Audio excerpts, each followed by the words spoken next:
Gaga, gaga, gaga, gaga, gaga. I be looking fresh with them feds watching. I be looking fresh with them feds watching. I be looking fresh with them feds watching. New whip, yeah. Dogs, Toto. All you're doing is going down a bloody yellow brick motherfucking road. Sexual misconduct on a student. I be looking fresh with them feds watching. I be looking fresh with them feds watching. New whip, yeah. Dogs, Toto. Make your block hot.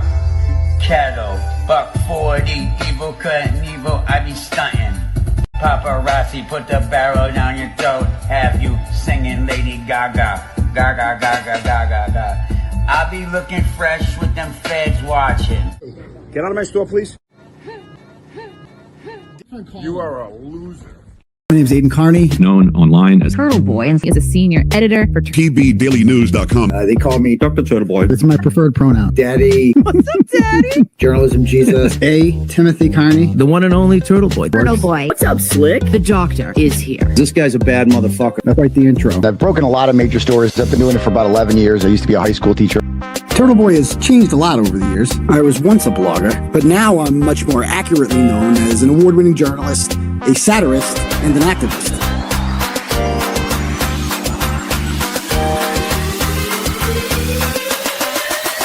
Boom! They're screaming your name here. You're the crowd daddy.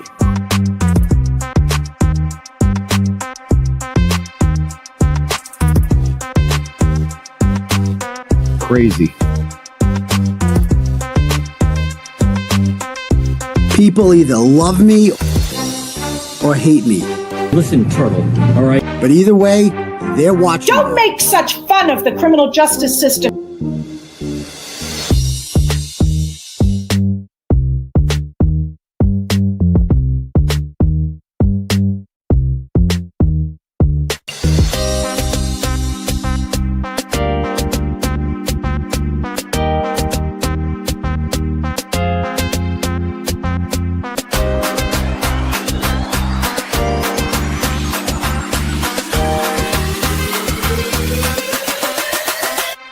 Stop it. I'm never gonna stop. This fight's just getting started.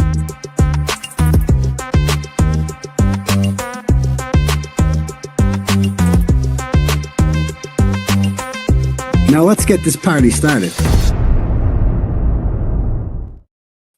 Yo, what's up, people? How's everyone out there doing tonight? Good, excellent.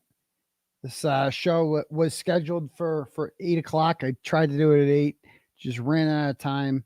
I had some stuff going on, but we made it happen for 8:30. I know some of you guys like a earlier YouTube presentation, so figured I'd get it to you. But welcome everybody. Welcome aboard. Happy Tuesday. If you're new here, welcome to my show. My name is Aidan Kearney. I go by a variety of nom de plumes. You can call me Turtleboy, Uncle Turtleboy. I prefer Dr. Turtleboy. I do appreciate it when you respect my pronouns in public. You can call me, Daddy if you'd like. For some people, that can be weird.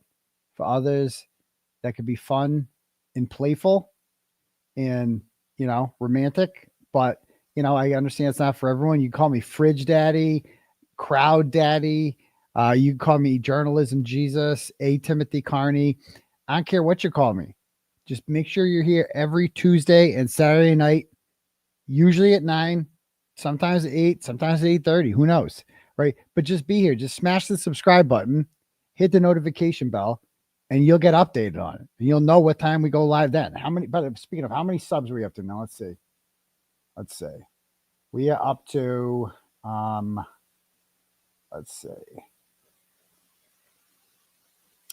163,861. Bro, we're not growing at all. Come on. So we got how many people watching right now? We got 2,163 people watching. Cool. At least 139 of you ain't hit the subscribe button. So go ahead. Hit the subscribe button if you haven't already. Help us get to 164,000. Let me refresh it. Also, you call me Mr. Media, still the same. So whatever. We're still here. I'm not going anywhere. It's still a good number. I like it. But make sure you smash that subscribe button because that's also cool when you do that. But anyway, yeah, so if you guys want to have your messages read out loud to the class, you can click at the link at the top for Turtle Chat. You can post whatever you want for a message and pay whatever you want, and I'll read it out loud to the class. Keep it a little short, no centigraphs, please. Other than that, like if it's some shit, I might not read. Like I'll read 99% of the turtle chats that come in, but some of them just, if it gets a little bit too, I don't mind racy. It's just I don't want other people being disrespected, in the messages. Certain people, I don't want to turn into a free for all for anything like that. Some people you could disrespect. Like if you want to disrespect some guy that owes you child support or something like that, I'm all for that. If they're strangers to me, you can disrespect away with your turtle chats, but just don't come on here and just, there's some people you're not going to disrespect. Okay. And I'm just not going to do it. Nah, I'm going to keep your money. I'm not going to refund you. So there you go. Okay, cool. All right. Anyway, oh, the fridge stuff. I can't, I see the fridge comments and I'm like, what the hell? Anyway, let's see. Yeah, exactly. No more intimidating witnesses, Melissa. Not happening. We're going to be nice to witnesses from now on. But anyway, or you can cash at me $1 Uncle Turtleboy and I'll read some of those. But before I do, just let me address something real quick. Okay. Cause I tweeted about this, and it's caused some commotion right in the last couple hours. I just want to talk about it real quick. So, Howie Carr tweeted out earlier, or we'd been tweeting out that Alan Jackson was coming on his show on August 28th. And then today around, I don't know, 3:00, I don't know what time it was. He tweeted out that, he was having, Karen Reed was going to come on with him. And I didn't even know, I didn't even see that. I got alerted by it by other people. They're like, did you see this on Twitter? And I'm like, no, I didn't know that. And so I'm an impulsive guy. And it's something that, it's some people like that about me, but it's also got its not so good parts of it, being an impulsive person. But I did think on it and there was a lot to think about with that. So like my initial take with that was that, cause I know Karen Reed has been holding out for the first interview for good reason. Right. Like, and I support that because, she is broke. She lost her house over this. And the first interview, if People Magazine or Good Morning America or whoever is offering her substantial amounts of money, I don't know how much money, but substantial amounts of money, right? To do an interview, then she should do that. She should make as much money as she can. And I'm all for that. And eventually I'll have her on here, I'm sure. And it'll be cool. Like you don't need to be first. Like it's not a big deal. I totally understand that. Totally get that. Totally supportive of that, etc. And so, but when I saw when I saw Howie, I'm like, it was presented in the tweet as an interview. Like he presents it like that she'll be joining us. And I'm like, well, everybody's reaction to it was like, wow, awesome. Karen Reed's first interview. It's going to be great on Howie. Good for Howie. Like, let's do this and that. And so I'm like, I go on Howie Carr a lot. I like Howie Carr. Obviously Howie Carr's got my back. He had Karen Reed's back. I admire Howie Carr. I want to be like Howie Carr. He's like a legend around these parts. You know what I mean? So I see that. And I've been I went on Howie Carr's show every day during the trial, both trials. It was a regular at 4:33 and we come up and we always had like a nice banter back and forth, him and I, that was just comfortable and everybody liked it. And it was cool. Like some people you just have that banter with, like for instance, JFK and James Jackson and Kevy Kev last night. I went on, I was sitting in my living room. All right. Smoking a little ganja as I'm known to do late night. And I'm just sitting there and like watching the JFK program. Cause that's what I do. I go on YouTube and I watch YouTube presentations and, I was just tuned in, and they're like, I was in the comments, and they're like, you should come on. So I go on there, and Kevy Kev did his little dance introduction, which I watched 100 times today, and it's the funniest shit I've ever watching that guy dance. You got to see it. It's funny. Anyway, and then I go on there, and I was probably on for at least an hour, and I don't even know where the time went because it was such like a natural. If you haven't watched it, go watch it. It was just like such a natural. It was kind of an extension of the Horror Tour.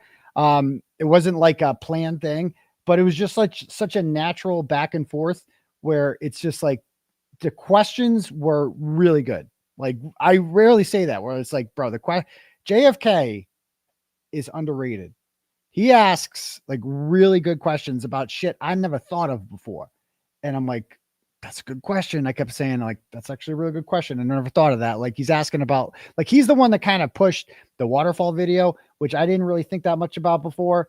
But as it turns out, like the waterfall video is really important because it's really the last time we see John O'Keefe alive, and all the McAlberts are there with him. Like it's kind of underrated that whole thing.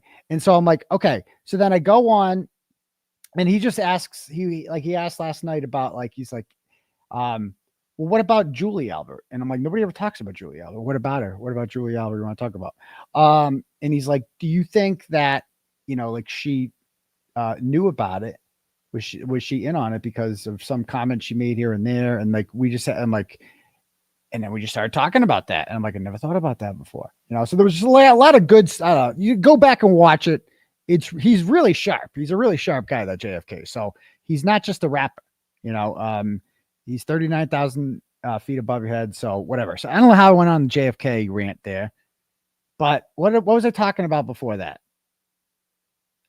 Go watch that. You guys will really enjoy when I went on there last night. And the delivery. Yeah, it is his delivery. He's good. Very underrated. But what the fuck was it? Karen. No, it was about, okay, Howie Carr. All right. So anyway, let me start back over here. So, so it's always a natural back and forth with me and Howie Carr. That's what I was saying. And so I got nothing but love for Howie Carr. And so I go on there a lot. And they asked me around 2:45 or something today, like, do you want to come on the show?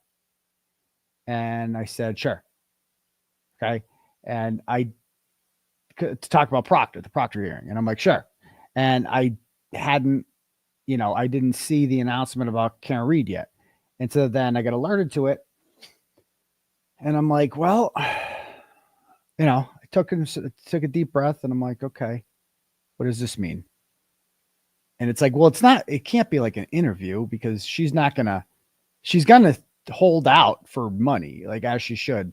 And, I jokingly said that, like, what's Howie going to pay her in Market Basket, gift cards? Like Howie's not, you don't get paid on Howie's show if you're just like going on there. Like maybe he's paid some people. I don't fucking know. I've never gotten paid. I've never expected to get paid. I always viewed it as like an equal opportunity thing. We build our audiences together that way, whatever. So I saw that, and I'm like, it just annoyed me because I'm like, well, he's getting an interview before me because it was presented as an interview. And I'm like, what the fuck? Like I could understand People Magazine if paying $500,000 or something like that. Like I can't compete with that. Right. So I get that. But if she's going on for free, I'm like, what the fuck? Like that was my initial take. Okay. There was more to the story than that, just to be perfectly clear. That is not what happened. So anyway, so they asked me, I saw that, and then I messaged them back, and I'm like, and I posted the thing. I go, I'd like to come on with Karen Reed and Alan Jackson then. And I'll come on today, but I'd like to come on there. If not, no dice. I'm not going on. Because they're like, and they said his answer was not the best answer, the producer. Okay. And he said his response was, that's all finalized. I'll just bring it up right over here. This is what it said. It says that's all finalized, and let me get rid of that. That's all finalized, and logistically, we can't reconfigure anything.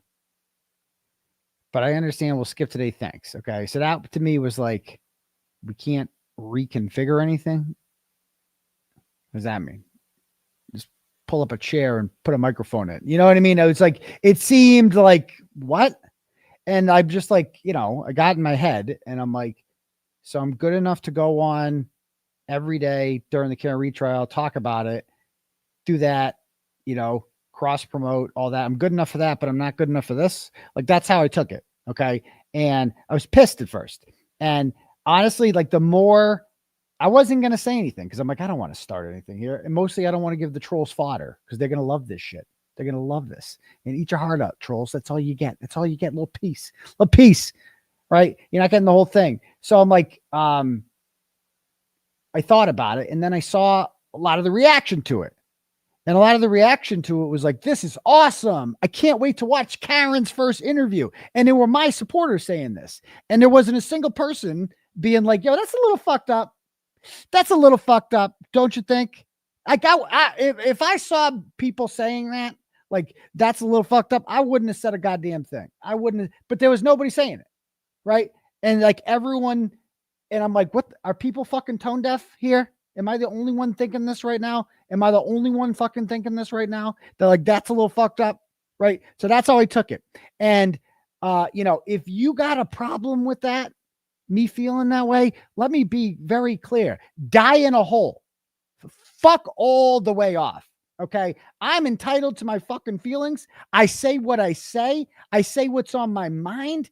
And if you don't like it, die in a hole. I'm going to throw you in that fucking hole. And I'm going to bury you fucking alive. And you're going to be talking. No, stop throwing dirt on me. Oh, sounds like you want some more dirt. I'm just going to throw more dirt on you over and over and over again. I am going to bury that fucking hole, Kathy McCormick. Shut your fucking pie hole. Okay. Go back to sleep. But anyway, it just, so I read it. I saw it all. That's the way I took it. Okay. Love it or hate it. That's the way I took it. And so I post this tweet and, I'm telling you right now, I'm going to take this tweet down, but I said, I'm going to take it down after the show. And I know that it's kind of pointless taking tweets down because people screenshot it, whatever. And I don't regret making this tweet at all. Right. But because I wanted my voice, I wanted to say what was on my mind. Okay. I wanted to say what was on my mind. And I realized that screenshots are forever. And I get all that. I don't care. Okay. But I will be taking it down simply because I don't want to keep this I don't want, because you have it up and then there's a million replies to it. And then it goes on and it becomes a thing forever. And I don't want to do that. I just kind of want to, maybe I should just posted it and taken replies off. I don't know. But then then I'd be accused of censorship. So I don't want to do that either. I just wanted to speak my mind. And it ain't right that because I have 160,000 followers, I can't speak my mind. Like if I was some Joe Schmo on Twitter, then you're allowed to speak your mind. But because I have this platform, as they call it, and I'm this person with a lot of influence or whatever, I can't say shit when I have shit on my mind because it might cause a reaction, right? That an unintended reaction. And I do think that's what happened here. Okay. I do think that's what happened with this reaction. So real quick, the tweet. And I want to clarify something. So I said, I hate airing this stuff, but I can't bite my tongue. As many of you have seen, Karen Reed is doing her first interview with Howie Carr Thursday at 2. I spoke with her today about the Proctor thing, and she didn't mention this. I can't imagine it pays unless she takes market basket gift cards. So that wasn't a shot at Karen Reed. That was like me saying that like this is not the paid interview. Like that, I would understand it more if she was being paid $500,000. You know what I mean? Like that would be very easy to swallow. But it's like, well, if you're doing it for free, I mean, what the fuck, But as it turns out, as we're going to see, there's no interview. She's not even being interviewed. So it's kind of fake news, kind of a misleading headline. And so I said I was invited by his producer to come on at 4:33 to discuss it, as I did every day throughout the trial. I said yes. Shortly afterwards, I saw the announcement, which they didn't mention to me either. You know what I mean? Like I thought that a heads up with that is in order, because we have a pretty good repertoire, Howie and I. So I thought that like a professional courtesy had been like, hey, we're having Karen on, or, like not even if you can't logistically, you can't work, we'll get you in this time, something like that. I felt I was owed some type of conversation. And if you don't think I was owed that, that's fine. I don't care. I don't fucking care. I know what I'm worth. I know what I've fucking done, right? I know what loyalty is. And if you don't agree with that, go fuck yourself and die in that hole. Jump in the hole with Kathy McCormick and I will fucking bury you with dirt. I'm just going to bury you alive. Fuck off. Goes on to say,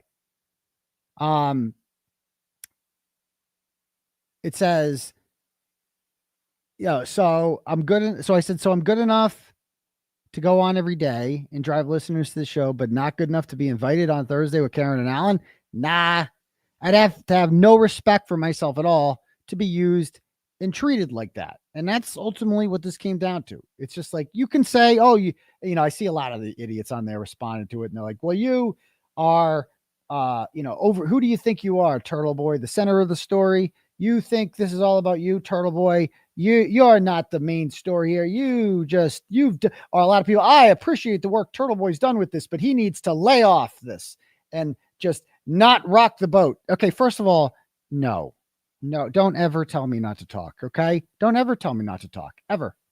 I don't do that. Homie, don't play that. I didn't get to where I am by censoring myself. That's not what I do. I speak what's on my mind. It's what people like about me. It's how I've built my whole brand. I say what's on my mind, period.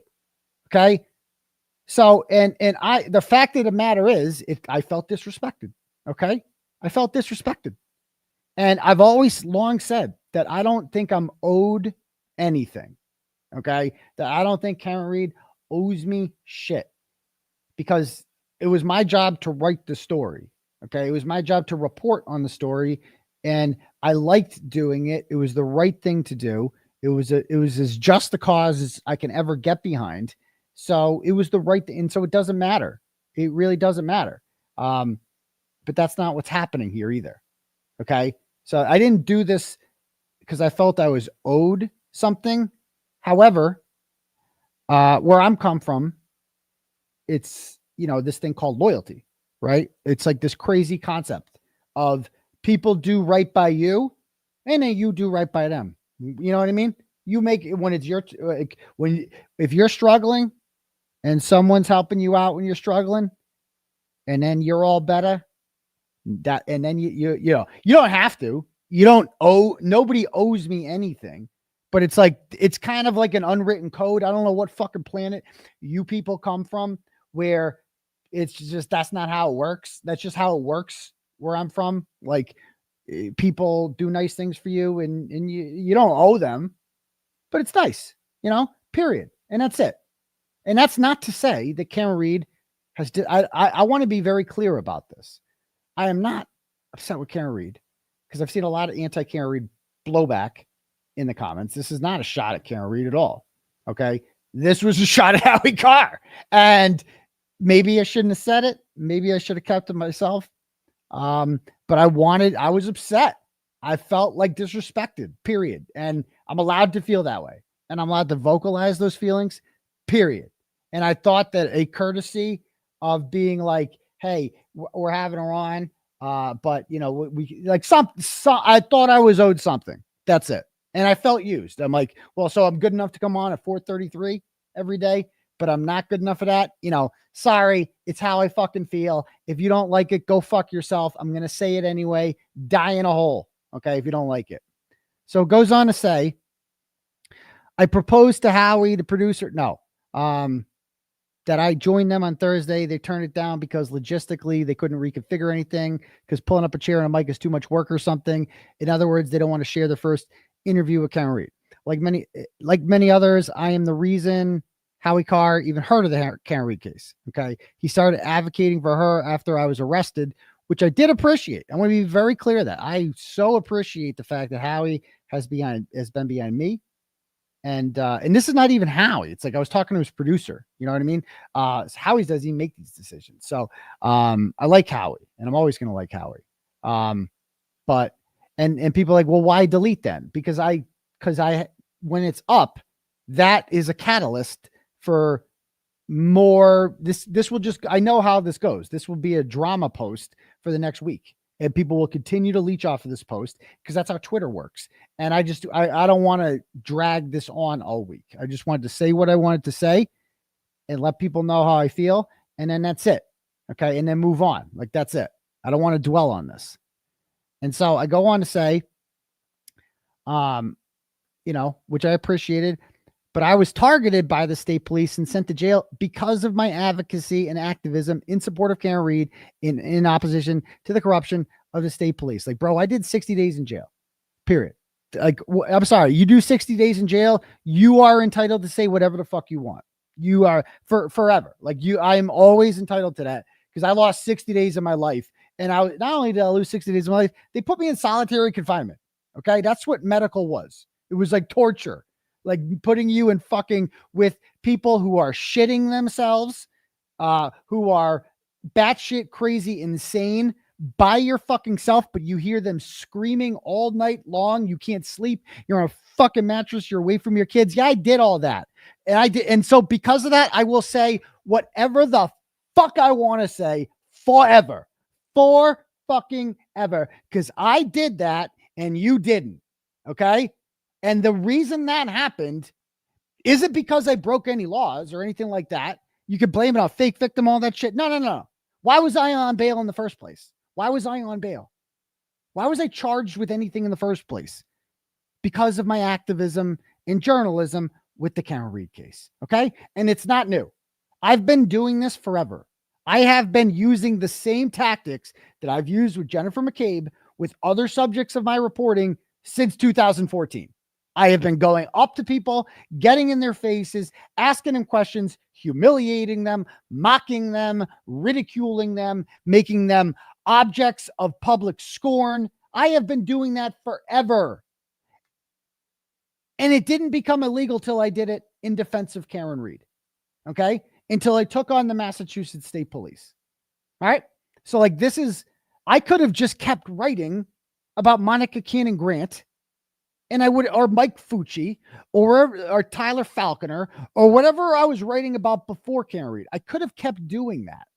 And then I wouldn't go to jail. I wouldn't have been arrested because they let you do that to other people, but they don't let you do that to Jennifer McCabe. That's the difference. So I did that. And guess what? I would do it over 100 times out of 100. I regret nothing. It was the right thing to do. Period. Okay. It was the right thing to do. And I would do it again 1,000,000 times over. And so I said, anyway, I've always been big on loyalty. I can't control if others aren't. And my loyalty is to the people who showed up in person for the last 3 months demanding justice, which we got on June 18th. Okay. Period. And then I made this announcement. Okay. That the interview is actually that there's, I've spoken with Karen since posting this. I'm going to disclose everything that we talked about, but everything's cool. I have, because there was a lot of anti-Karen blowback I noticed in the comments, and that's certainly not what I was trying to do. Okay, at all. We're on the same team. I fully believe in her innocence and always will. I don't just believe in it. I've never been sure of anything in my life. It's just an undeniable fact that she didn't kill John O'Keefe, period, point blank. Okay. And we're all under a lot of pressure here, right? We're all going through a lot, and sometimes tensions rise and people say shit. Okay.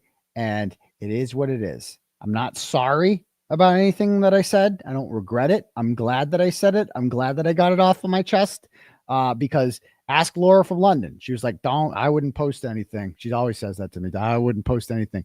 I wouldn't, bust a fire. And then I just snapped, and I'm like, I can't do it. And honestly, what made me snap was all the people posting about how they couldn't wait to watch it. Like, that's what pissed me off, is like all the supporters being like, oh, I can't wait to watch this. And it was just like, yo, Turtleboy's getting left behind, huh?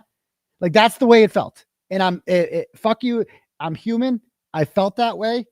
And Maybe it was an overreaction. Maybe it was like, whatever. I don't, but you're allowed to feel that way. And I'm glad. And honestly, if me posting that was like a catalyst to talk things over, whatever, it's like, then fine. I'm glad I said it. Okay. I don't have anything against Karen Reed. I don't think she did anything wrong necessarily. Howie himself didn't do anything. I will put this up to like a miscommunication with the producer. I didn't appreciate the whole thing about like, we'll reconfigure, it's just something. It's just like a little respect is all. A little respect. And because I have nothing but respect for them. And, I don't think they owe me anything, because owing means like that you have to pay, like you owe it. It's a debt. And this is more like a respect thing, and so that's it. And so I don't want to hear, I mean, you can say whatever. I'm not going to try to control your opinions or anything, but I also don't want people to think less of Karen Reed, who are, supporters of the justice movement. I don't want them to think that, because moving forward, I want to be a team with Karen. You know what I mean? Like, I want to be a driving force for justice, not only in our cases, but like in other cases. And we could be doing this for the next 20 years, her and I, working together and fighting for justice for wrongly accused people, right? Who are fighting corruption and going and whatever. And, I did say, like, it would go a long way, some sort of like, picture this. Let's just put it this way. Imagine if like tomorrow or whatever, Karen Reed put some sort of statement out, and her team put some sort of statement out that like, Turtleboy, we fully support Aidan Kearney in his ongoing legal battle, and we believe the charges should be dropped. Something like that. If there was some sort of statement like that would be fucking awesome. That would be so powerful, man. That would be so cool. That's all I'm saying. And, it is what it is. And other people like Jess Machado,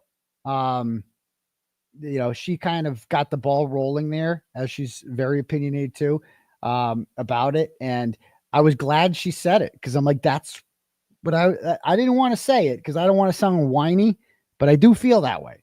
And I appreciated her saying that. All right. And anyway, there's that. So I don't want to, I have nothing. I just want to reiterate that I don't have anything against Howie. I don't have anything against Karen Reed. It was a moment of frustration, and I'm entitled to my opinions, and it is what it is. It is what it is. So I look forward to working with them together, etc. So suck on that. So I am at the end of the program. I'm going to take the tweet down, not because I'm ashamed of anything I said or I regret anything I said, but simply because I don't want the tweet to continue to be like a magnet for controversy, because that's how Twitter works. Like, a tweet is up and then you can respond to it the next day. You can respond to it a week from now. You can respond. You know what I mean? I just don't want to keep that negativity going. I don't think it's productive. I just wanted to say what I wanted to say, and that's it. So there we go. All right, cool. Let me read some turtle chats here before we get the program started, shall we? All right, first up we have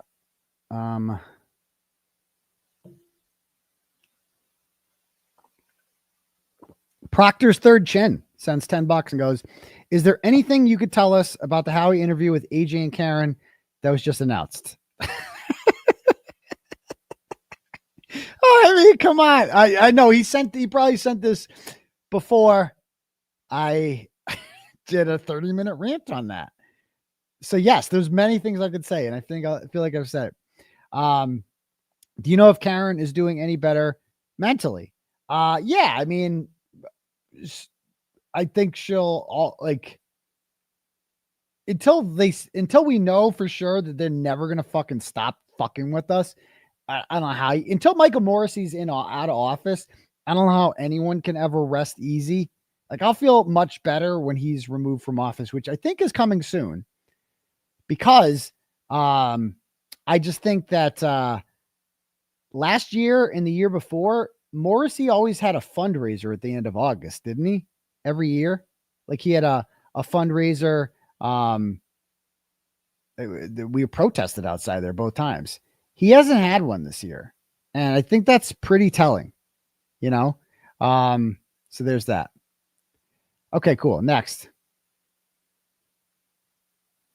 Yeah, let's, I'm not sure who's being blocked, but I trust Laura more than anyone. So let's not block too many people, you know? People can say what they want to say. We can have,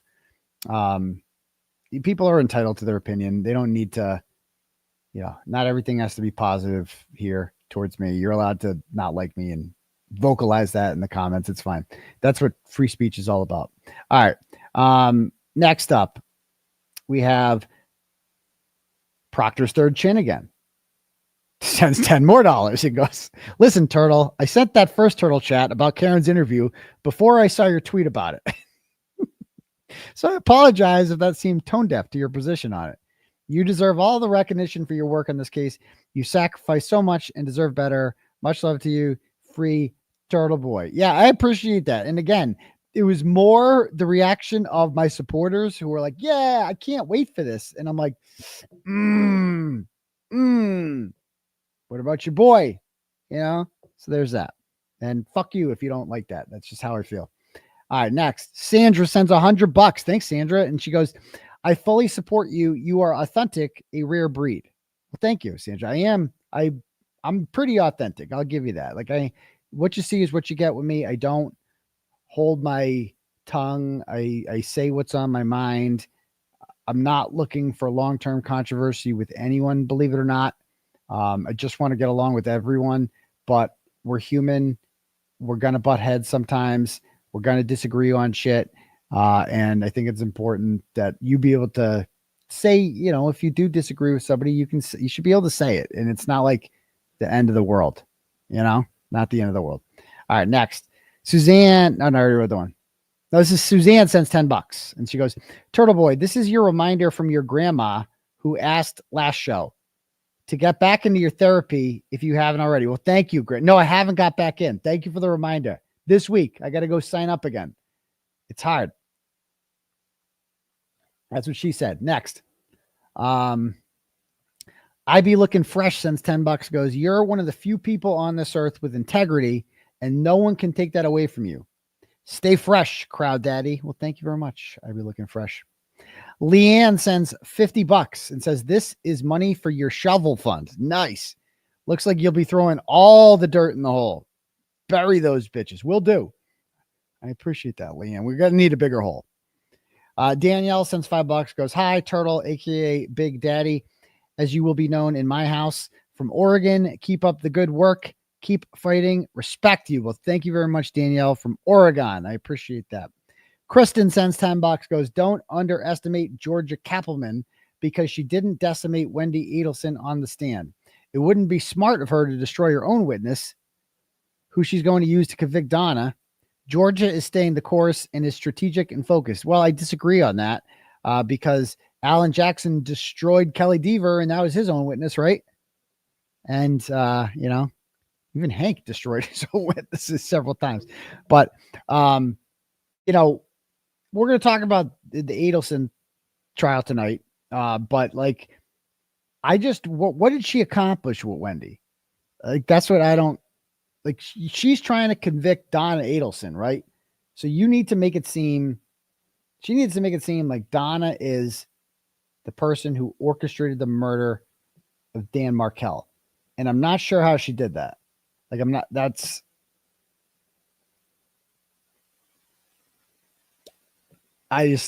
know. Maybe we could talk more about that. I don't know. I wasn't that impressed. I usually like Georgia, but I just wasn't that impressed by her in that one. And there was one answer from Wendi that just went unchallenged. And it was like about the whole, you know, did you watch your interview with police? Because her interview with police, Wendi Adelson's, is really important because she is the first person to introduce the idea that Charlie Adelson might be behind the murder of Dan Markel. And she mentions the fact that Charlie Adelson made a joke about a hitman being cheaper than paying for a repairman for her TV. So she's the one that kind of put that in. And so that's why the interview is important. And they asked her, like, did you watch that interview? And she's like, no, I didn't watch it. It's like, what? No, that's a lie. You didn't watch it? I've watched it. And I'm not the one whose family is on trial. Millions of people have watched Wendi Adelson's interview with police. It's just like, and she just kind of let her get away with it. I will say that if I went into this trial thinking Wendi Adelson is 100% guilty of being involved in the murder of her husband, I don't feel 100% anymore.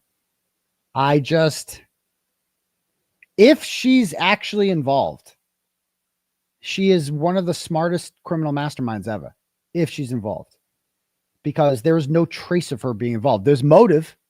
There's certainly motive. She benefited the most, of course, from Dan Markel's murder, 100%. She definitely, there's no doubt about that. And it's crazy to think that your mother and your brother can orchestrate the murder of your ex-husband and not tell you. Like, that's crazy if that's true. Crazy. So what Wendi Adelson has going against her is common sense, right? Because common sense tells you that she would have to be involved and have to know about it, right? Have to be. She changed the kids' last names. That's the most fucked up shit she did. Like, as soon as their dad died, she couldn't wait to erase him. Like, that's what changing their last names erases him. Like, that's why you do something like that. You are fucking erasing him. It is the most insensitive thing I've ever heard. Was your dad died. Like, your kids take on daddy's fucking name forever as like respect for my father. Like, you keep the dad. Fuck, that is fucked up. Changing the child's last name, like, dude, it's like you couldn't wait. She did it fast too.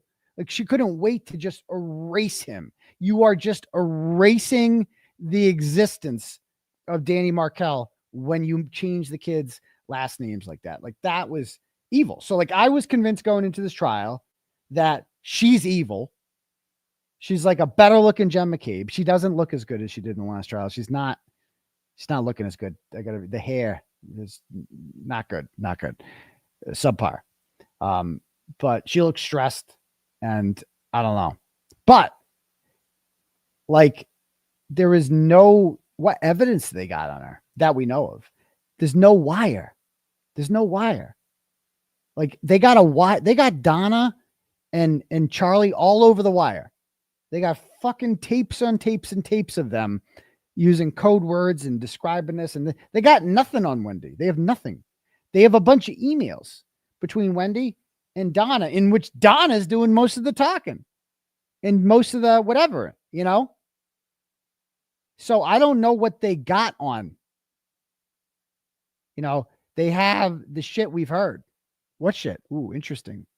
Bob Mata. What do they got? Well, they got, no, you know what they do? They got Jeff's hearsay. They do have Jeff's hearsay. Jeff. Jeff is my favorite. Dude, Jeff came exactly as advertised today. I told you guys about Jeff. Oh, her driving by the scene. That's a good one too. Yeah. So that's a good, but you know what? I was listening to that cross because, again, I'm not an expert on this case, but like, I wanted to know more about that. So like, she goes and she's supposed to meet up with her girlfriends for lunch. They do it every week, right? She ended up buying a bottle of bourbon whiskey, bullet bourbon at that. And so she goes and she's supposed to she's going to lunch. And she drives by Jeff's house and Jeff's house, not Jeff, Danny Markel's house. And there's police have barricaded the street. And she doesn't ask them, is my ex-husband okay? Are my kids okay? But in fairness, she did know that the kids were she knew that she had dropped the kids off at daycare. She knew that. So she knew that her kids were probably safe. But she didn't like call, and I don't know. She wasn't, I would have personally been like, what's going on? So she sees the whole street barricaded. But my more important question I would have asked that I didn't hear this brought up by Georgia Kappelman or anything like that was that on the way to where you were going? Could I see a map? Can I see an actual map of point A where you were to point B where you were going? Is Danny Markel's house in between point A and point B? I think that's a really important thing. Because if it's not, then she went out of her way. That means she's guilty. Or it's like evidence that she's guilty. Because that means she went out of her way to go towards his house to see what was going on. So people are saying it's not on the way. No, they did show the map. I was running. I was going for a jog. I was listening and jogging at the same time. It was a shortcut. I need to look at the map. See, I don't know this story as well as I know Karen Reed's story. I know all the ways around Canton. I know all that shit. So maybe I'll have to look at the map. But she went out of her way. If she went out of her way, that's sus. I agree. That's very sus. But if it was somehow his house was like on the way, like that's, I don't know. That definitely matters to me. But other than that, I mean, they got nothing. There's no money trail with Wendi. There's no text messages with Wendi. There's no emails. Like all the incriminating digital information incriminates her brother and her mother. Right? Like that's it. So, I don't know. I went into this trial just assuming that Wendi Adelson's guilty of sin and she's getting away with it. And I still don't see how she's not. Like, it's like, but I couldn't convict her. Certainly right now, I don't see any evidence. Not enough evidence has been given to me. And by the way, she's fucking brilliant. Like if she's guilty of this, she is fucking brilliant.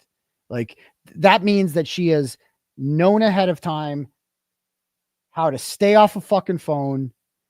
She knew what police would be doing. Like she's a brilliant criminal if she is in fact a criminal, because the FBI put up wires on this family for like a decade and she stayed off of it. Like that's crazy to me.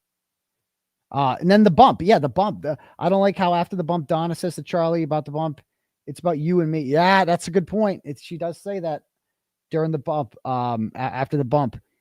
And also Donna doesn't contact Wendi after the bump. How come Wendi wasn't on? How come they never contacted Wendi? How come she was not? The FBI had been following their phone call patterns. The pattern would go Donna to Charlie to Katie to Sigfredo. Like that was the path that they were following. And it was never Wendi. Why? Why was it never Wendi? How come there's no digital trail tying her to any of this shit? And yeah, if they did all of this for her to protect her and help her out, and they didn't even fucking tell her about this, that's some princess shit. That's like, you are special. You like to all, because Charlie's just a fucking douchebag. Oh my God. Somebody showed me his baby mama's Instagram, and he's still like involved. Like I thought he just fired out a kid with because he's a playboy, I figured he had some love child. No, he's like, they call it like on the mom's Instagram, post pictures of the kid. And it's like, we love you, daddy. Oh, like, what the fuck? And you look at the pictures of Charlie, like Charlie was jacked and shit. Like he was a real, like this dude, that he like jerks off to himself. He's just like, oh, fucking, I'm so hot. Look at me. Fucking Charlie Adelson. All the bitches want me. I'm a periodontist. Oh yeah. I'll give you some oral surgery, baby. Oh yeah. You want this? How about some more oral surgery? Yeah. So Charlie Adelson thinks he's hot shit and loves to be like, he takes pride in being like the protector of his little sister. Nobody fucks with my sister. Danny Markel, Thinks he could fucking my sister? I'll show him. Charlie fucking Adelson, periodontist. You know, fucking Danny Markel. He thinks he could do that. Gibbers, huh? Think you're fucking hot? We'll see. I'm not going to kill you because I'm kind of a pussy, but I'll pay someone to do it. I'll pay someone. That'll show him. That'll show him. He deserves it. He's such a fucking pig. He is such an asshole. And his mom deserves it too. I mean, his mom is evil. like they're just a horrible, horrible, horrible family, except for Rob, who's like the greatest guy in the world, as we saw yesterday. He's like the nicest guy. And he's going to be the reason they all go down. I mean, there's no chance I don't see how there's any chance for acquittal on this. How could you possibly acquit her? I mean, especially after today's testimony, they did all the money today. They showed the phone call. Like, they got him, man. They got him. But anyway, there's that. Okay. Let me read some more turtle chats.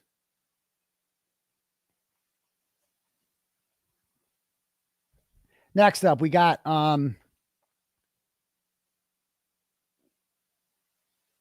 Proctor's Grundle sends $5 and says nothing more enjoyable than watching Proctor face as he re-listened to Alan Jackson tear him apart in the cross as the state police lawyer destroyed his appeal. Yes, that was great. And we're going to get into that stuff today. And then we'll do the Adelson stuff. Joanne sends $25, goes, listen, Turtle, you were crushing on Wendi Adelson yesterday.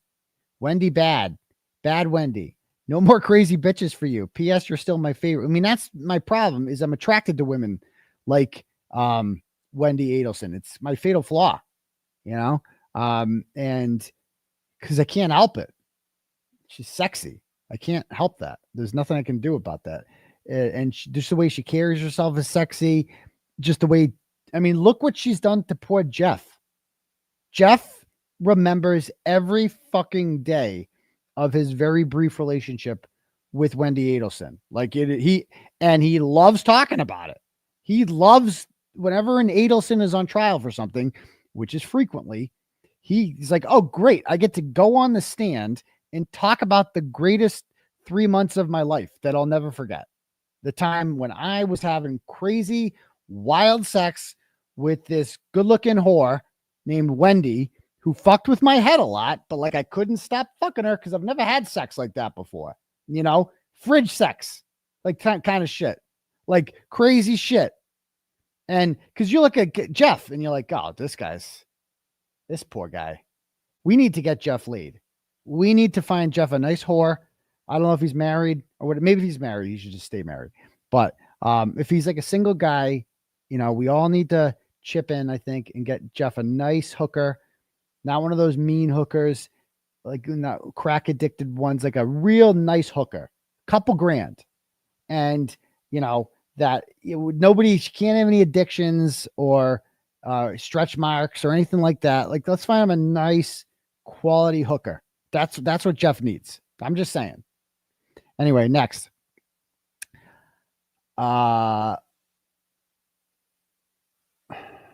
Jennifer sends $5 and goes, Twitter is like the digital version of Lord of the Flies, left unsupervised and savagery. Yeah, it is kind of like Lord of the Flies. It's run by children too. So thank you for that. Next, Melissa sends $25, goes, don't feel bad for what you wrote. It was a gut reaction to something that you could never expect. And add Howie. I didn't believe it when I heard it. Karen is going to sit with you and it's all going to be amazing. I'll wait for that. An announcement of some type, most likely. Can't wait to see you looking fresh at the Wilbur. I can't wait for the Wilbur either. You know, let me show you. So I was, Kirk. So I'm like, Kirk Minahan did a show at the Wilbur, 2 of them. And I don't know what to expect. And I was telling JFK in them this last night. I'm like, I don't know what's going to happen. I'm like, I'm just kind of winging it, but I need a plan with Auntie Deb. And I'm going to need something up. So this is I'll show you Kirk's show at the Wilbur. It's one of those like it's a classic Boston theater district kind of theater. And it's old and it's cool. It's nostalgic. And I'll show you how it looks there. Let's see. So this is Cullen and walking around. Actually, I don't even know if I can get up there. Here. You can? He's right here. Yeah, that door right there. Oh, this is the second one. He wants to potentially go all the way up. Oh, okay. Here, we'll do this one first. Test.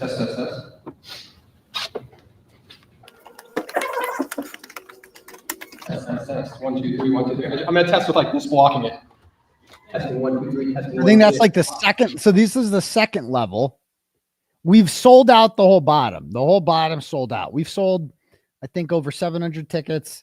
There's like a little over 300 remaining because it fits close to 1,100. So get them. We got a little over 2 weeks. If you want to get your tickets, go on the Wilbur's website. Get them right there. It's gonna be dope. But I'll show you this. So like there's all the ones on the bottom are sold out, but we got the seats up here. There's plenty of seats up here, and then there's another one up above this. Holy shit. And wow, there's like the upper. So plenty of seats up here as well. Yeah, we're nervous about that. This is Justin Trudeau. And so, yeah. So there's Kirk, and he's got like a bunch. He had like a band when he did it. The whole thing is stupid, but I mean, like, that's not logical. Oh, he's podcast Jesus. I'm journalism Jesus. He came out on the cross, and let's see. The VIP. Excellent. So we had a whole bunch of people. 100. We have a couple hundred VIP. Like 100 people coming quick, move through them all. No, I saw people say that it was like. I'm not going to mention other people.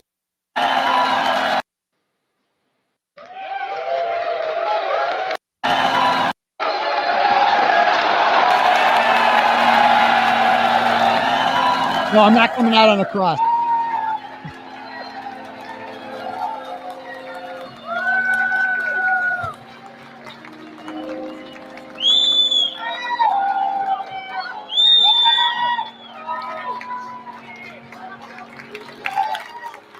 So then I'm more looking at the crowd. I'm like envisioning, how am I going to do this show? Like, what am I going to do? How am I going to do this? Because it's not, I can't just get up there and be like throwing a green screen like I'm doing now and just bullshit for 3 hours. Because that's all I do in this show. I just get up here and I bullshit for 3 hours. I talk about whatever. You can't do that in person in theater. Like, you need to give a show. And another problem you're going to see is this. Was Winchester Hospital. This is our night. It's a night to see that live now. So I'm like looking at this, right? So these seats are all sold out, and there's a bar over here somewhere. Everyone's drinking, and you're looking up there. It doesn't look like it's quite a sellout, but definitely a lot of seats have been sold. And I'm like, this is our night. It's a night for the Minifans.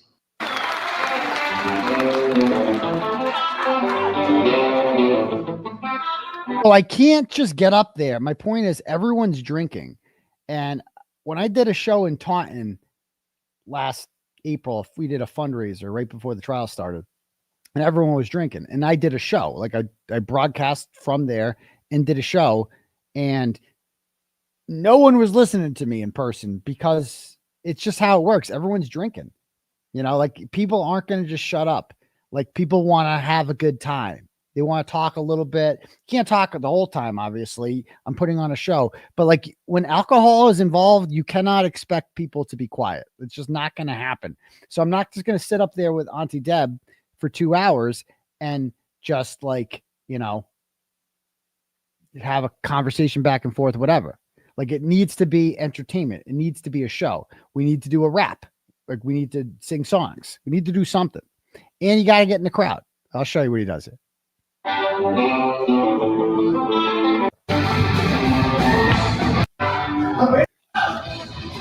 like I told you before. I'm not saying I'm doing this, okay?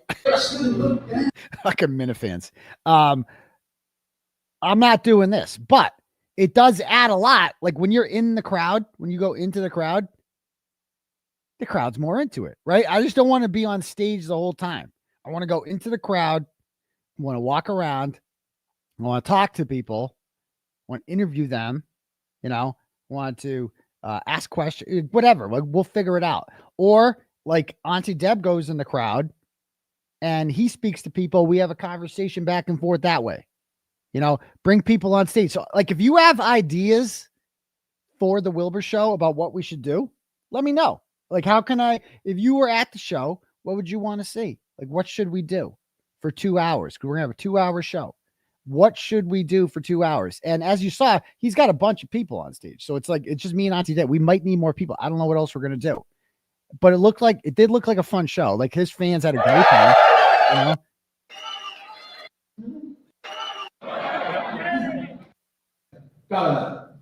So then we could do it, no deal. We could just wheel on it. It has wheels. You guys want to see first? They will tell me something. How about anti-cum? I want to apologize though. Oh, he brings Big Cat on there. Love Big Cat. And they have videos. So like this is another thing we can have on there. You play little video clips and stuff. I'm sure there'll be a projector. We got some work to do. Like me and Auntie Deb, as soon as he gets back from Tallahassee, it was a little bit of a weird situation. Need to talk. They had some kid up. They brought some kid up.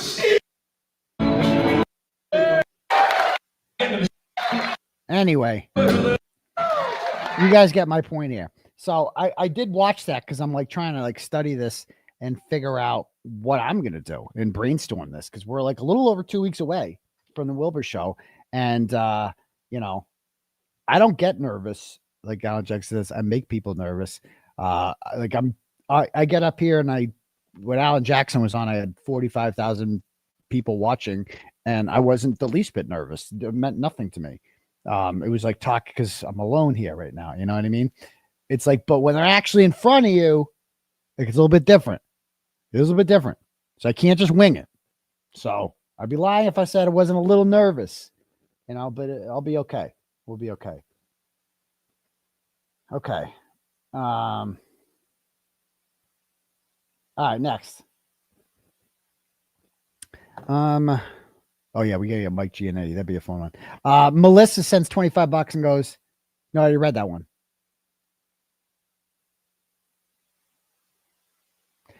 $5 for Proctor's back titty sends, why does Donna have headphones on? Hoss long till Howie's producer reaches out to you again. I'll reach out to Howie tomorrow and be like, no hard feelings. I was just pissed in the moment, but whatever. But I don't know why she has headphones on. It's a good question. She milks it up. If you watch the Donna Adelson arrest video, she kind of like fake convulses and like she thinks she's just a manipulator. She thinks she's gonna get out of it by that way. Like, I'm a scared little old lady. And she says in prison, she's like she wants to be released because she's like, they're being mean to me here and they're gonna do things to me and blah, blah, blah. It's just, bitch, you killed someone. You were the mastermind. You ain't so tough now. At least you got to live 75 years out of jail. You're going to die in jail, but like you did get like 9 extra years with your grandkids. A lot of people don't get that. You didn't deserve those 9 years, but you got them. So be happy that you got them. All right, next. Let's see. Diane sends $25, goes, please put a rat emoji in the chat for free Turtleboy and free Billy Tibbetts from the Trat Rats at Rat House Media. Okay. Whatever happened to Billy Tibbetts? He all right? I don't know. Diane sends 25. No, I read that one. Lacey sends $5, goes, please check your DMs. A picture says 1,000 words, and Donna is a different flavor of psycho. Poor Rob. My DMs.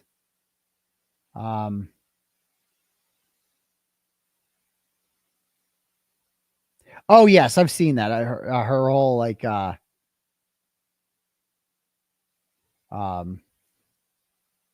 Wendy's yearbook pictures. Yeah. I mean, they loved her. She was a princess, So there's that. All right. Thank you, Lacey. All right, cool. Let me see if we have any cash apps here.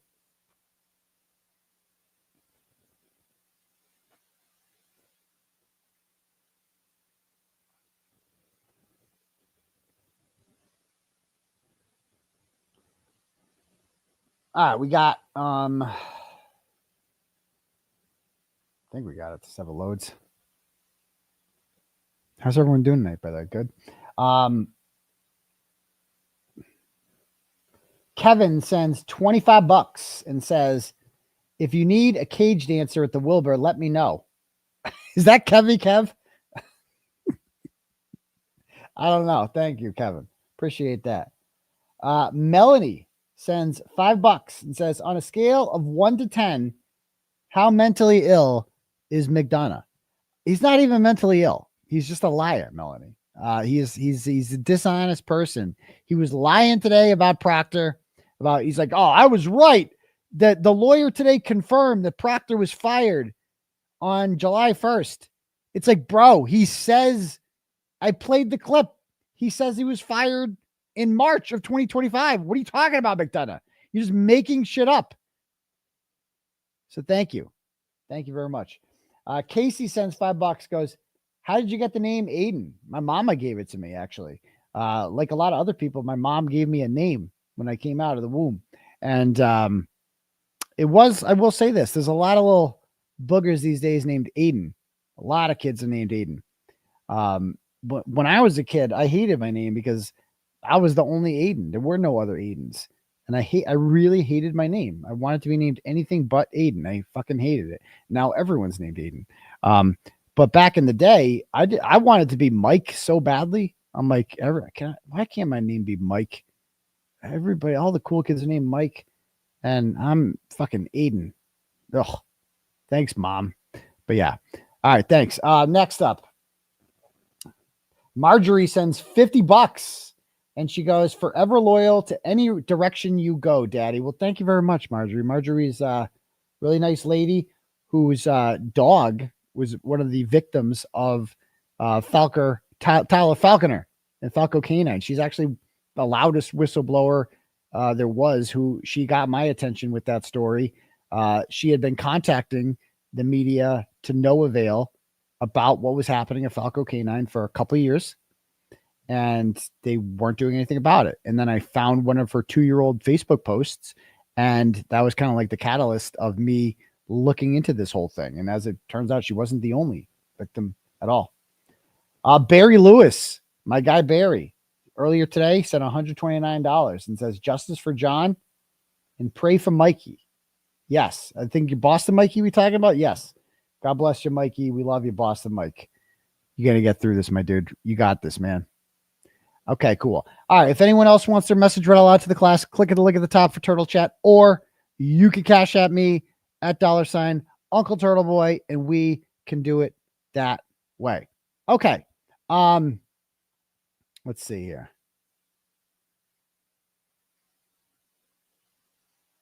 I see a phone number.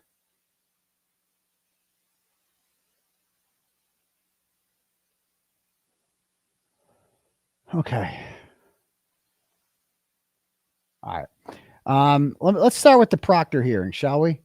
We got to talk about Proctor.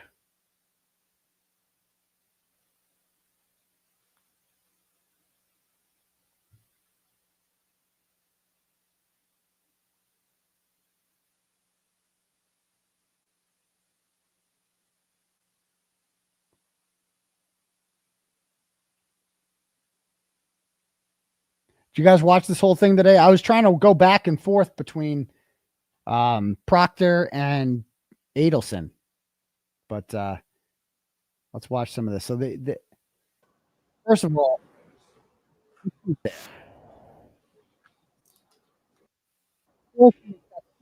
heads for attorneys. There's Elizabeth Proctor. Okay, she's there for some reason, standing by her man. She's such a pig. Oh, she's such a pig. She's just such a piece of shit. I fucking hate Liz Proctor so much. She's one of my victims. Remember, if you're new here, Liz Proctor is Michael Proctor's wife, who her life goal was to marry a cop because her dad's an FBI guy. Her brother's a Belmont police detective. And like, she wants to be married to a cop so badly. Like, that is her only goal in life, is to be the wife of a police officer. Okay. so she can be like, I'm from a blue family. Woo, look at me. My husband's a cop. And they tried to revoke my bail because I made some off-color comment about how she likes to suck cop dick. I think that's what I said. Cosgrove read that out loud and was like, we're going to try to revoke his bail. He said mean things about Elizabeth Proctor sucking cop dick because apparently you can't say that. But she, early on in my coverage, started contacting. She would see people on Facebook who were saying negative things about her husband, as they should. And she would look them up on Google, find out where they worked, and call up their employer and try to have them fired. Like, what kind of shit is that? And so she sucks. So I found out she was doing that to people, and I posted where she worked. And I said, feel free to leave a comment with them. Let her know what you think about the fact that she's defending her scumbag cop husband. And because of that, I was charged with witness intimidation because I was trying to cause financial harm to a witness, a family member of a witness, a family member of a cop. Like, what? It's fucking absurd. It was not dropped. It was not dismissed. That one is still going on. I could get 10 years in prison for that. And behind Proctor is also, I assume that's his stupid mother, Karen Barsamian Proctor. And that's his dad, who just must be like, I don't know much about him, but they have completely failed as parents because they have Courtney the tuba, who sucks and wants people to kill themselves, and Michael the scumbag. I mean, the human thumb. Look at him. I look at him. He's just so disgusting. I am so disgusted looking at him. So first of all, the fact that we're even doing, look at him, we're looking through his notes. Oh yeah, I'm really, bro, you ain't doing shit. You ain't reading anything. How does your dad have a nice full head of hair at his age and you're a bald ass bitch? Like, how does that work? It's genetic, is it not? If your dad has as much hair as Michael Proctor's dad has, you should have hair too. But he's got no fucking hair. I mean, he just looks so ugly. He's just, I mean, this guy's my age and you wouldn't know it. He looks beat up by life. Just look at him. Look how fat he is. Look how gross he is. Scumbag he is. And this is humiliating. Like, if you're Michael Proctor, you've already been, your name is destroyed. If you're Michael Proctor, like, you having to read those text messages on national television in that trial was pain, humiliation, everything. It was karma. It was a lot of things, but man, that was not good. But this mofo, right? He apparently has a kink for this shit, I guess.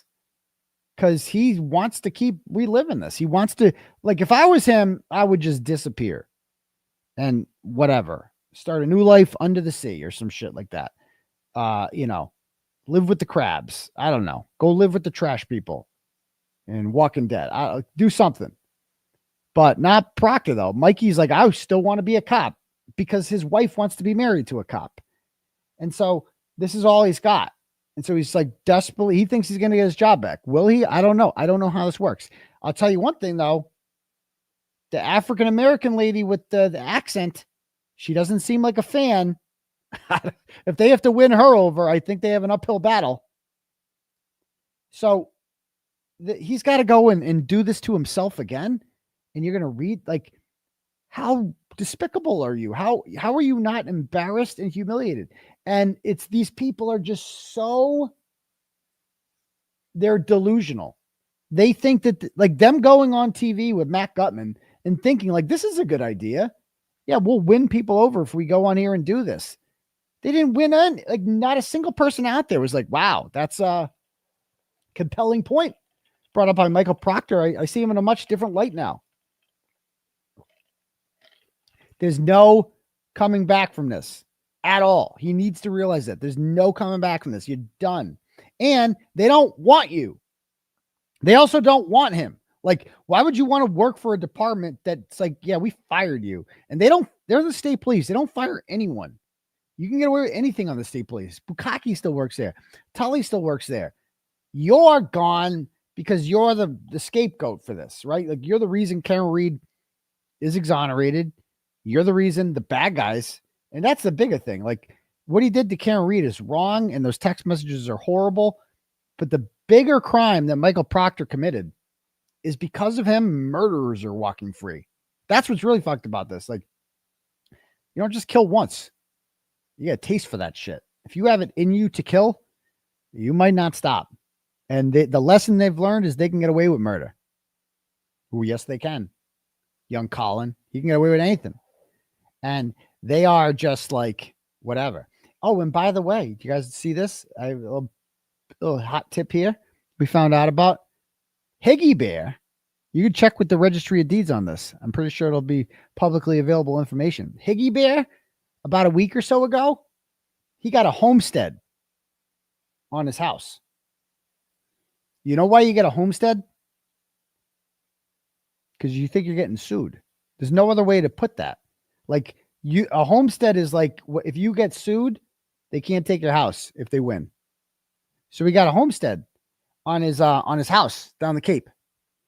And so that to me tells me he just suddenly decided to do that. He thinks he has some sort of intelligence or something that's telling him he ain't very intelligent, but he must have some information that's telling him he's going to be sued soon. So wouldn't that be interesting? Wouldn't that be interesting? As he should. I mean, he did some fucked up shit. Like he lied. He lied about the butt dials. Like, yeah, you can, dude, nobody believes that. Just because don't let that first mistrial fool you. Nobody believes that shit that you butt dialed. Like everybody knows that you're lying about that. But I digress. All right. So there's stupid Proctor.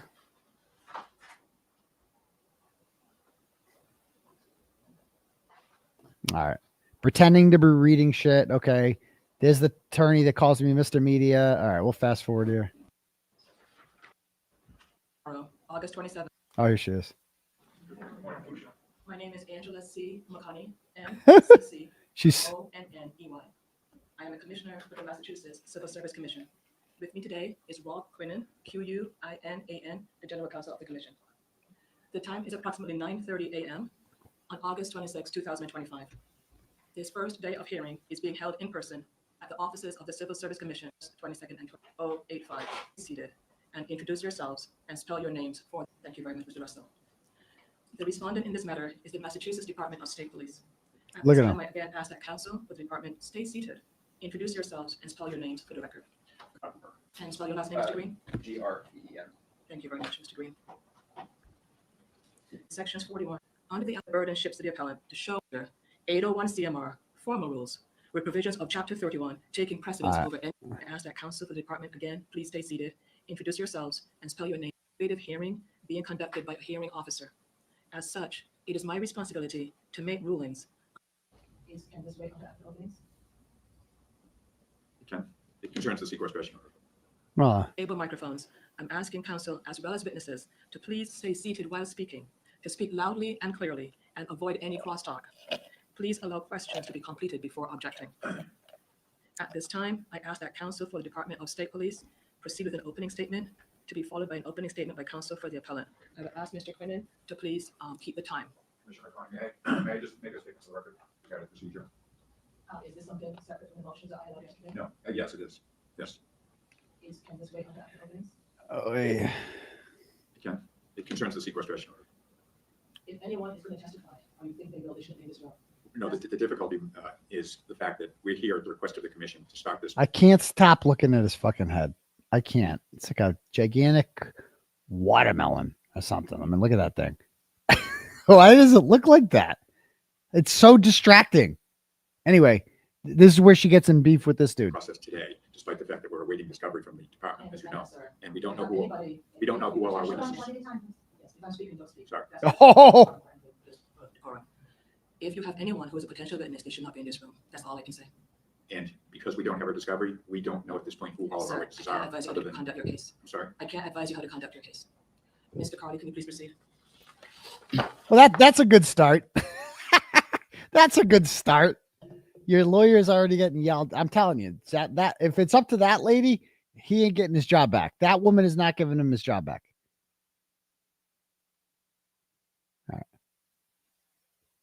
This guy and that with I don't know what's up with the Ukraine lapel. Like what up with that? I don't like a little too Bukaki messed me up with the Ukraine. So but I liked him besides that. This guy is pissed. He does not want Proctor to get his job back. Thank you, Commissioner McConney and Attorney Quinnen. Distasteful, unprofessional, inappropriate, in poor taste, juvenile, sexist, disgusting, dehumanizing. This selection of words does not come from a public comment section on a website, an op-ed columnist, or a protester outside the Norfolk County Courthouse. Or a protester, yeah. No, indeed. One would be forgiven for not immediately recognizing that these words are Michael Proctor's accounting of his own conduct in this case. Conduct in which Michael Proctor, not good, tasked with the immense responsibility of acting as case officer for the investigation into the death of John O'Keefe, consumed alcohol and then operated his cruiser while on duty, released confidential information to individuals outside of law enforcement, and called suspect and eventual defendant, Karen Reed, a babe, a nutbag, retarded, a whack job. Cunt. She's got a leaky balloon knot. Oh, wait. Leaks poo. A woman who shits herself with no ass. She's fucked. A cunt. Oh, dude. He's pissed. He's pissed. I'm telling As a you. result, like you can see the anger in his voice. 4 separate specifications within 2 types of charges for internal discipline.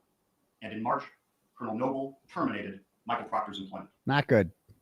In support of the just cause for doing so, beginning today, the department presents for your consideration its evidence of the appellant's guilt under the charges and specifications described as follows. Charge 1, Specification 1, unsatisfactory performance, sending derogatory, defamatory, disparaging, and inappropriate text messages about a suspect. Charge 1, Specification 2, unsatisfactory performance, provision of sensitive and confidential information about a homicide victim, potential witnesses, and potential investigative steps to non-law enforcement personnel. Charge 1, Specification 3, unsatisfactory performance, through unprofessional and inappropriate conduct, created an image that he was biased and brought himself and Massachusetts State Police into disrepute. And finally, Charge 2, Specification 1, seriously, consumption of alcoholic beverages while eating dinner on duty and then operating his department-issued cruiser. The department's defense of the just cause of the adverse employment action against Michael Proctor will be based entirely upon the evidence of his conduct, his violations of those specifications under our Article 5. To prove this case here in this de novo proceeding, the department will call OPIA Detective Lieutenant Kevin Dwyer, who was assigned an investigation initiated by DIS Commander Lieutenant Colonel Brian Connors. In addition to the testimony of Detective Lieutenant Dwyer, the department has submitted and has been entered into evidence for your review and consideration of those 36 exhibits, demonstrating by preponderance of the evidence that Colonel Noble had just caused to terminate Michael Proctor's employment. You will hear of Detective Lieutenant Dwyer's collection and assessment of the records of the appellant's misconduct, first brought to light in excruciating detail during 2 days of his public testimony at the homicide trial in Norfolk Superior Court. Excruciating detail. And 12th of 2024. You will have the opportunity to hear the appellant read in his own voice his vile, misogynistic statements against the woman accused of and tried for the death of Officer O'Keefe. Yes. You will have the opportunity to hear his revelations to high school friends and members of his family of the identity of the victim, his views on and details of the crime, the manner of the victim's death, the witnesses to be interviewed, and the direction of that investigation, some made under 24 hours of discovery of Officer O'Keefe's body. You will hear his own characterizations of his conduct that I quoted to you before. And you will hear his admissions under Charge 2 that while he was on duty, he consumed 1 to 2 beers with an officer from Canton Police. Like this guy isn't coming out and saying it, but he's saying it without saying it. He's saying free Karen Reed. That's what he's saying right now. This guy fully 1000% believes not only that Proctor's a scumbag, but that Karen Reed is innocent. Because let's not forget it. Like the text messages are a distraction from the fact that he knew the Albert family extremely well, or at least his family did. It doesn't even matter if Proctor himself hung out with these people all the time. His mother referred to them as a second family. Like that's it. And his mother's going to have influence on him. Stop it. Stop it. You can't, your mom can't go on Facebook and say people are a second family to your family. And then you be like, well, except me. except me. I'm not biased. Everyone else in my family's biased, but I'm not. And then drove the two of them home. You will be given, in addition to the video recordings of that public testimony, transcripts of the appellant's own words for your review and reference, a summary of Detective Lieutenant Dwyer of his misconduct, of Michael Proctor's misconduct as revealed during the trial, pay station, administrative duty roster, and ADL data collected by Detective Lieutenant Dwyer, corroborating the appellant's account of his alcohol consumption while on duty, the statements and admissions by the appellant at his OPIA interview, and Detective Lieutenant Dwyer's conclusions therefrom, as well as the criminal trial exhibits themselves containing the appellant's messages. You will also have available for your consideration the findings and resulting recommendation of the department's internal trial board, as well as the limited selection of public reactions to the revelations of the appellant's behavior. Relevant portions of an interview he gave to ABC News following his termination, and an order from the Norfolk County District Attorney's Office for him to turn over as discoverable statements in a criminal prosecution under Rule 14 the content of his communications from his personal cell phone. The department expects that much by way of distraction will also be on offer in the days to come, in the form of dubious and flimsy comparisons, whataboutisms reflecting the choices of others, spurious emotional appeals to the absolutely real difficulties experienced by members assigned to a homicide investigation, and insinuations that written statements by a case officer regarding his own investigation are somehow private or out of bounds. Whataboutism. So like, you can't bring up like, well, what about this cop that didn't get fired? What about this? You know, what about this? Yeah, that's not going to work. Got to talk about you, Proctor. In short, the department expects an appeal not based on the truth, but on evading accountability. Yes. The department respectfully asks that this commission, while receiving those distractions or attempts at saying, keep in mind the evidence and facts that are the basis for the department's case. It respectfully asks you to bear in mind that no one committed the acts for which he was terminated other than Michael Proctor alone. No one authorized his communications of sensitive and confidential case information about an active homicide investigation to others outside of law enforcement. No one. No one forced or cajoled or even requested him to engage in such gratuitous behavior. And that Michael Proctor himself has admitted, as evidently he must, that his conduct was unprofessional, inappropriate, juvenile, sexist, disgusting, and disgusting. And that he has admitted that he in fact committed the acts exactly as described. Yes, he did. In the charges brought against him. Oh, yes, he did. Accordingly, at the conclusion of this hearing, the department expects to meet its burden, showing just cause, and will therefore ask this commission to uphold the termination of Michael Proctor. Thank you. Yes. Oh, dude, sucker. How do you follow that one up? Okay, go ahead. We're here today to hear evidence presented by the Department of State Police, which it believes amounts to just Get in the hole, Proctor. Exactly. Get in the hole. In fact, we continue to await discovery from the department. You will not hear a presentation of evidence by Michael Proctor today or tomorrow. You won't hear about his presentation of evidence until October. What? Nevertheless, we will, through cross-examination, get to till October. And the truth is that as of February 1st, 2024, Michael Proctor was an exemplary member of the Mass State Police. He had served in that capacity for 12 solid years without any discipline. Oh, He had risen to the level of the ranks of detective for the Norfolk County DA's office as a young trooper and served in the role as detective and was a very well-respected member of that unit. As of January 29th, He was a well-respected member of the Norfolk County DA's unit. Congratulations. It's like winning Employee of the Month at fucking Auschwitz. Like, that's what that is. Like, what? You're a well-respected member of the Norfolk DA's office? Whoa. Well-respected by Bukkake and Tully and Michael Morrissey. Oh, yeah. We really want those guys' respect. It's like, dude, I'll tell you, an Employee of the Month at Auschwitz. That's what that is. Good job, Proctor. 22, Michael Proctor, a fairly new detective in the DA's office, was asked to become the case officer on the Karen Reed case. You will hear what his duties were as case officer, and you will hear all that he was not responsible for as case officer in this case. Now, as we all know, Karen Reed was arrested, she was indicted by a grand jury, and she was tried twice by the Norfolk County DA's office from 2022 through 2024. Yeah, what happened? How'd that end? How'd that end? Early part of late 2023 or early. Oh, you missed the best part. She was acquitted. You missed that part, pal. That's kind of the whole thing. And your boy here is the reason why. How about that?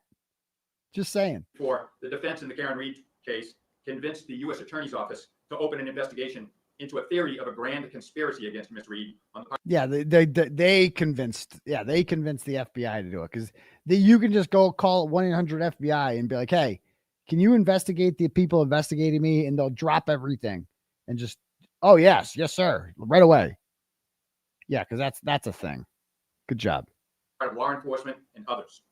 You will hear that Michael Proctor was asked to testify in the federal grand jury proceeding as a witness only on February 1st, 2024. And when he appeared, he was shocked to discover that the U.S. attorney had somehow infiltrated his personal cell phone and surreptitiously obtained personal text messages on his personal cell phone. That is fucking awesome. I did not know that he did not know until he went in front of the grand jury on February 1st, 2024, that they had all his text messages. Oh, I wish I could have seen that. Oh boy. Oh man. Jessica Leslie saw that. That was before they gave her the boot. Right? And she was on that grand jury, but I've never talked to her before. So, either way, yeah, Michael did that. That's awesome that he went in there and they're like, picture that. He was like, what the fuck? That must have been damn, bro, that is they don't do that if you're not the target of the investigation. These people I'm not the target. Yeah, bro, they don't tell you you're the fucking target, but they got all your text messages. So what the fuck do they think you are? What do you think? Why do you think they did that? Why do you think they got all your texts? Because they consider you the target. And they didn't get enough to indict you apparently, but they got a lot. They got a lot of good shit. Listen to this. Now, we all have personal cell phones. We all have expectations of privacy on those personal cell phones. On February 1st of 24, Michael Proctor suddenly found in his mind that his privacy was violated. Since the disclosure of these text messages, the world has changed. Okay. I mean, this is the wildest shit I've ever heard. Michael Proctor says his privacy was invaded. Bro, seriously? Michael Proctor wrote in a text message, as was revealed in my last court date, in a group text messages with Tully, Morrissey, Bukaki, Fanning, all of them. September 3rd, 2023. He says, why aren't we just arresting him? About me. Why aren't we just arresting him? AKA, we can't arrest him, but I really want to, right? I want to. I'm mad at him. I'm really mad. I don't like the things that he's saying. He's an asshole. We should be arrested. Why aren't we arresting him? We're the cops, aren't we? We have the guns and the badges, and so we should arrest him. And that was the catalyst, as you're going to see, that September 3rd text message. They start applying shortly after that for warrants for my phone and my house and my car. Okay. So these motherfuckers up here crying about privacy and the sanctity of your cell phone conversations. Boo fucking who? You motherfuckers stole 2 of my phones, my computer. You never gave them back. You went through there. It's filled with nudes and other shit, really personal things that you're all seeing now. I know that because they've reproduced in Discovery some of our fucking messages, and there's me again in the messages. Oh, that's sense of that. So they've seen them. They've censored out the intimidator. Okay. And this mofo is up here talking about privacy. He's really talking about that. Are you fucking kidding me? Boo fucking who? And I didn't conspire to cover up the murder of a police officer. He did. He's talking about privacy. I mean, you can't make this shit up. Other law enforcement officers and people in all walks of life now shudder at the thought that a federal agency could infiltrate their personal phone. Oh, no. Text messages, personal text messages on a personal phone to family members and friends. Michael Proctor has reacted. Were his boss's family members and friends? Was Fanning? Was the group text with Fanning and DeChico? Was that a private message? Oh, we're shudder. Oh my God. Dear me. Bro, no, the police hate when you do to them what they do to you. They don't like that. Oh no. Poor Proctor. He's a victim. To this, unlike many other people would. Michael Proctor has never denied the authenticity of these text messages. Oh. He's never denied that they are inappropriate, unprofessional, derogatory, sexist, misogynistic. What choice did he have? Despite the fact that he's never, to this day, received the full text threads numbering hundreds of thousands of dollars that the U.S. Attorney's Office obtained. And despite the fact that he still doesn't know why his personal cell phone was infiltrated. Oh, I know. Michael has repeatedly apologized. I know the answer to that one. I know why. Because they know that you're involved in the cover up of a murder. That's why. They had probable cause to do that. Because the bar for probable cause isn't as high as you guys pretend it is. It's actually really low. And so they know that you did that. So that's why I knew the answer to that one. Okay. Help you out a little bit. For making crude remarks, unprofessional remarks, juvenile remarks. Oh, you Any apologize. other adjectives that Michael has admitted to. Oh, He's that's never backed away from apologizing to these outright unprofessional and I'll call them stupid text messages. okay. So they're unprofessional. They're wrong. They're this and that. Okay, cool. So you admit it. So what are we doing here? Simply saying you're sorry that just doesn't end it. Like now you got to deal with the punishment that comes along. You can be sorry. People who kill people and are sorry about it and repentant, they still have to go to jail, right? You still have to pay the piper. Just on his personal cell phone, spoken to his buddies from childhood. Oh, it's his buddies. Okay. Instead of backing away, what did Michael Proctor do? Well, the next day, he self-reported this information to his bosses at the Mass State Police. Oh my God. I can't believe he's saying this. Like this is some badge of honor. He self-report. So he gets confronted by the feds with his text messages. And the next day he goes to his bosses and it's like, hey, here's all this shit. Cause he knows they're going to find out. It's like he did some honorable thing. It would have been honorable if he went to them beforehand. First of all, they know about the text messages because they were on him. Ask Kukowski and all these other douchebags or DeChico. He reported the full context of these text messages to the Mass State Police, despite the fact that there's no existing Mass State policy concerning a trooper's personal text messages or personal private conversations on a personal cell phone. He reported it immediately. From that point, you'll hear evidence of what happened next and what didn't happen next in the ensuing 5 months and up till March of 25 when Michael was terminated by the department. You will hear of a meeting which was initiated by Michael and his then counsel on February 1st of 24, February 8th of 24, sorry. What? Wherein the content of these text messages was disclosed to the legal staff of the Mass State Police, as well as high-ranking members of the Mass State Police. Okay. You will hear that the Mass State Police assured Michael Proctor that not much would come of this, and that he may receive a letter of counseling as a result, or a written reprimand. And that the colonel and the command staff expressed appreciation for him immediately reporting these text messages to him. So what? You'll hear of a separate investigation done by the department in April of 24, wherein the nature of Michael's relationships, alleged relationships with witnesses was investigated, and the issue of bias was investigated, and their findings were negative. You will hear that Michael Proctor remained on full duty. That's wild that they looked into that in their negative bias. It's like, come on. That part's bullshit. Give me a break. From February 2nd, when he first disclosed, until July 1st, which is coincidentally the date of the Karen Reed mistrial. Wait, what did he say there? Hold on. Michael Proctor remained on full duty from February 2nd, when he first disclosed, until July 1st, which is coincidentally the date of the Karen Reed mistrial. So on July 1st, he was on full paid duty until July 1st, the day of the Karen Reed mistrial. And so he wasn't fired. So he's put on unpaid leave on July 1st. Okay. Just making sure I got that, McDonough.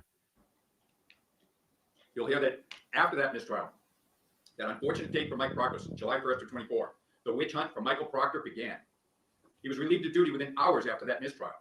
You'll hear a press release from the colonel at the time who stated, quote, upon learning today's result, Michael Proctor was relieved of duty. You'll hear of intense political scrutiny, intense media pressure to fire Michael Proctor. So You'll what? hear that this termination was not based on actual facts and evidence. Instead, it was a decision made to appease politicians and to appease some vocal members of the public and the media. What? Wait, first of all, it was a thing made to appease members of the public. And they're public servants, right? So if the public doesn't think they should be working anymore because we're disgusted by them, that should matter. Like, yes, you are. The public does not, you have lost, if you've lost the public trust, you should not be a public servant. Agreed. You'll hear of the so-called internal trial board process of the Mass State Police and how flawed that process is and how unfair it is. Oh, so unfair. So unfair. You'll hear that despite the flawed process of that internal trial board, this decision to fire Mike Proctor was made on July 1st of 24, within hours after that mistrial. Oh, okay. So this is what McDonough's talking about. You will hear that the decision was made to fire. Say that one more time. And lacking in due process.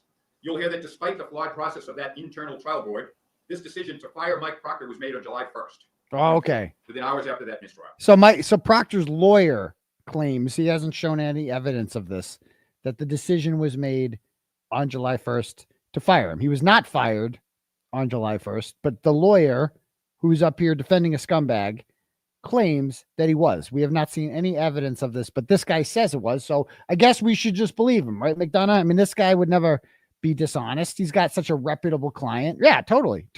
That's exactly what happened. Most important, you'll hear evidence from the trial board in this hearing that Michael Proctor's personal feelings did not influence the evidence in the Reed case. Michael Proctor, what? And that Michael Proctor did not act with the intent to affect the outcome of this investigation. You'll hear that there's no evidence to show that the integrity of the investigation in the Reed case was compromised. What? In other words, the personal cell phone text did not affect his performance of his police duties. I'll tell you what did affect the case. The fact that he said in his police report that he towed Karen Reed's car at 5:30, when in fact there was proof that the car was towed at 4:15 and a police report from the Dayton Police Department. That affects it. You know what affects the integrity of the investigation? The fact that Nicholas Barrows testified that the taillight didn't look like it did after Michael Proctor touched it. That absolutely not, I believe, is the words that he used. Absolutely not. That matters a little bit. And that the Mass State Police investigation into Michael was solely about personal cell phone messages and not about his job performance in the investigation. Okay. And that the charge of unsatisfactory performance of his duties is a misplaced charge. It's a charge that was designed as a Class A offense simply to appease the masses and fire Mike Proctor. In summary, Mike Proctor was a very good trooper, an exemplary trooper, a detective who has been made to be a scapegoat as a result of the Mass State Police caving in to public pressure. Michael Proctor did not commit a crime. Michael Proctor did not violate any specific policy prohibiting personal conduct on a personal phone because there is no specific policy. Those are two very important facts to remember in this case. Does his unprofessional conduct on his personal phone possibly warrant some discipline? Probably. Unbecoming conduct, possibly. In October, we will demonstrate, when we have our discovery, that the termination of Mike Proctor, the firing of Michael Proctor after 12 exemplary years, does not comport with previous standards of discipline for the Mass State Police, and that is disproportionate with discipline meted out by the state police over the years. Michael Proctor should not be subject to the whims of politics. Or the whims of That's media. whataboutism. He should obtain a fair hearing on the merits, and we expect to obtain that fair hearing through this process. Mm-hmm. No one should be unjustifiably pushed aside from his job simply because an organization wants to satisfy an agenda. And that's what happened here, folks. Thank you. Thank you very much, Mr. Williams. Going to issue a ruling regarding the classified sequestration order. I understand it's a long time from now to October 21st. I will be asking each witness in October if they have previously observed any part of this proceeding. If they're answering the affirmative, I reserve the right to take that into account in my fact finding. Also, any individual, however, who anticipates being called as a witness should not be watching today's proceedings. Yeah. Yes. My only concern, Commissioner Kearney, is that many of the witnesses on our pre-hearing list are not under our control. They're state police employees, number one. So we don't have authority to tell them not to watch this proceeding. Number two, after we obtain discovery in mid-September, we may have additional witnesses who we just don't know about yet. Right. As I just stated, I will ask each person before they testify. And I'll take that into account. Thank you. Thank you so much. Yeah. Things are going well for Chip. Okay. You mentioned your rank. What is your current sentence? All right. So this guy comes up. So this is the internal affairs guy that basically came up with the decision to fire Proctor. And the Office of Professional Integrity and you know, from this point on, they just play all the fucking Proctor clips. And I mean, this went on for hours today. What is he taking notes on too? Okay. He's a lefty? Oh, I didn't know Proctor was a lefty. That explains a lot. Conversation details. There's a first message No, sent the last lefties. message sent date, correct? Yes. What is the first message sent date? It's 10/18 of 2021 at 8:48 a.m. The last message sent is 8/31, 2022 at 11:19 p.m. Is there also within that conversation details an indication? So they really made us listen to Lally for hours today. For the record, Yes. what is? Let's focus. What does she want from the mean? What's the story? I responded, she hit him with her cop. The course of your investigation into this case, did you not periodically? I made her aware of newsworthy stuff. That started as early as January 29th, 2022. Is that right? It's on the exact date. I respond, I respond again, not bag, as chief would say. Not bag. I also respond with, she's got a leaky poo knot, leaks poo. Look at look at his face. Look at his face. I was watching his reactions whenever the bad stuff would happen. Well, look, he was all fine. Then as soon as he says leaks poo, look at him. Look at him. He's like, he closes his eyes. He can't even face it. Leaks poo. And what, if anything, is that in reference? Again, to Ms. Reed's some medical conditions. Look at his dad. Again, unprofessional comments I should not have made. That I'm not proud of. As far as any rights, she hot at least, correct? Yes. And what was your response to that? From all accounts, he didn't do a thing wrong. She's a whack job cunt. From all accounts, he didn't do a thing wrong. She's a whack job cunt. That's what you wrote, correct? Correct. 16 hours into this investigation. Yes. Into your objective and unbiased, thorough investigation, correct? Correct. But sir, you didn't have all accounts, did you?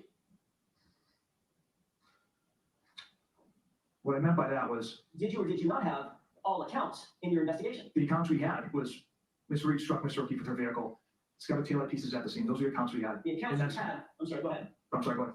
The accounts you had, Trooper Proctor, were from two people named Gabe and one named Albert, who happened to be. Yes. So, no ass. Wait, hold on. Or she hot at least, question mark.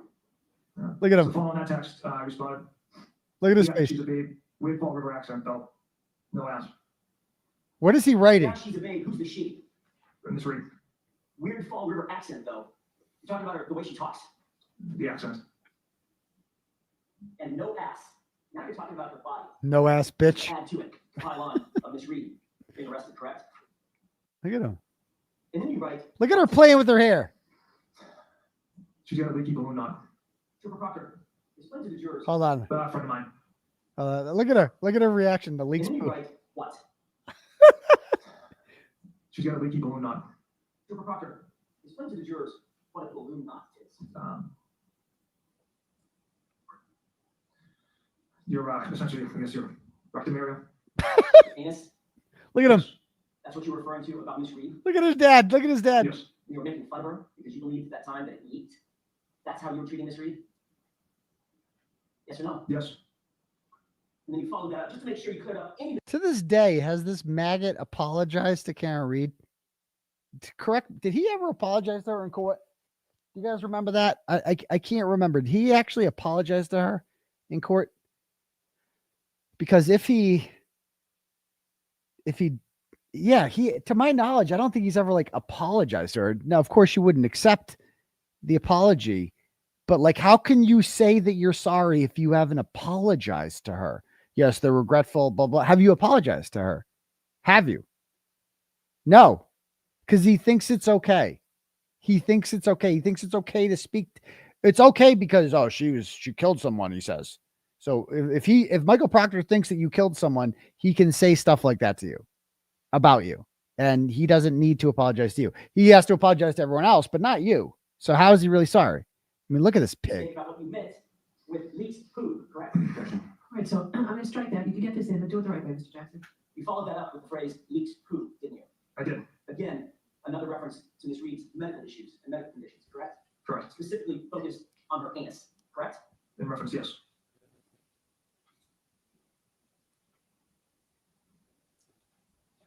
Thank you.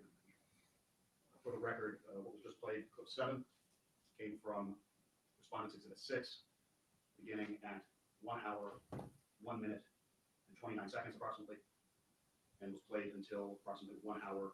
Yeah. Or transcript is Exhibit 5. So I said, of course, it's undetermined. She was a whack job. Cunt. And what is the end job? That is a picture of Mr. Yannetti.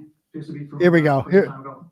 Okay. I love how they focus in on Lizzie on this part, because this is when they're going to talk about looking for nudes. And they go right at her. I'm turning your attention to the next page, 2684. There's a response from you, August 17, 2022 at 9:44 p.m. Is that correct? Look at her. Sorry, what the date and time again, please? Oh, she's such a cunt. 8/17, 2022, 9:44 p.m.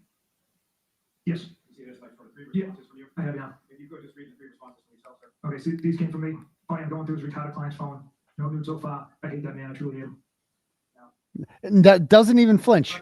Doesn't even flinch. Like your husband is up here on TV talking about looking for naked pictures of another woman. Not you, Liz. Not you.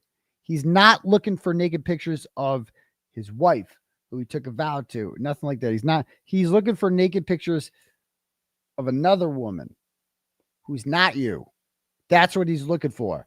Naked pictures. Because that turns him on. Even though he says she has no ass, he called her no ass bitch. But he still wants to see it because you're not enough for him. Like that's what it comes down to. You ain't enough. And you had to hear that. And she's okay with that. She's okay with him saying that because it's something she puts up with because she can't imagine life where she's not married to a cop. Like she's a badge bunny. So like this is something she can't ever imagine not being a badge bunny. To the investigation at this point, you're talking about his client's phone. Who you're referring to? Ms. Reed.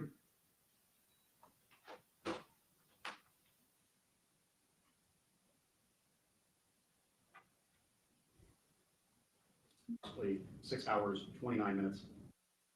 So yeah, then you go on lunch break for 10 hours. A citizen. She's a woman. You were supposed to be objectively investigating. The copy that I was going to use. I thought I gave him that too. Look at them. Actually, Your Honor, if I could, I would ask that this document be marked as next in order. Still Ellie. I've done that twice.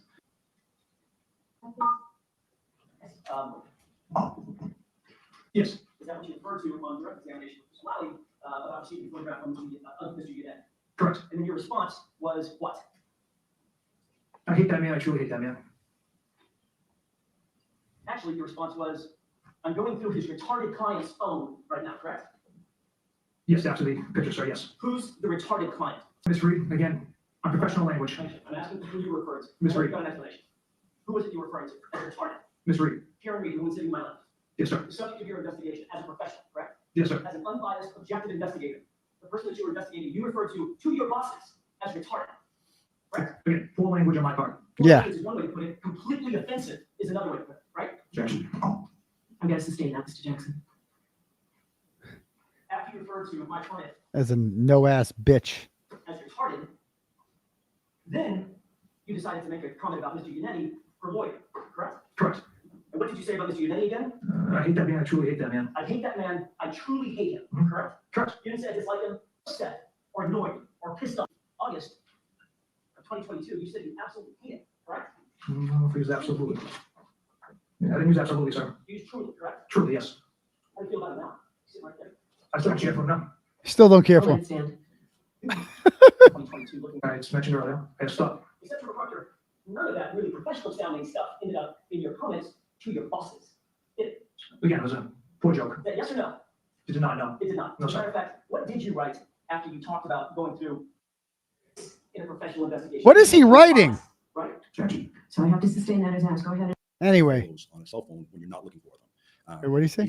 Geographical data, text messages, and he related, and I know this to be true, at least anecdotally, that it is not uncommon to find personal or sensitive photos on a cell phone when you're not looking for them. He stated that that the text he sent was an inappropriate joke, referencing that anecdotally true fact. He had in no way or effort searched for any photos, and I found that to be credible. All right, sir. And you mentioned a couple things I want to follow up on. You mentioned he was authorized to go through that phone. Your investigation indicated he was authorized to go through Ms. Reed's phone at that time based on the authority of the search warrant? Correct. And then I want to ask you about your statement that anecdotally you know certain things about where that kind of content can come from during the search of the cell phone. So then they play. Specific charges and specifications that came about as a result of the findings of your investigation. Can those be found on the internal charge sheet for Mr. Proctor's trial board and the accompanying charge summary? Yes, sir. Can you go to exhibit 27, please, sir? 24-0 really led to or was part of the disciplinary process that started your investigation. Is that correct? Correct. These are simply statements by the appellant made. All the content and the messages, what you don't see is a conspiracy. What do you see? I see someone who's caught up in the moment of investigating, a fellow police officer and just saying inappropriate things. Can you see why people called you sexist and misogynist? Yeah, absolutely. Yeah, I could 100% understand why. I can understand why. Okay.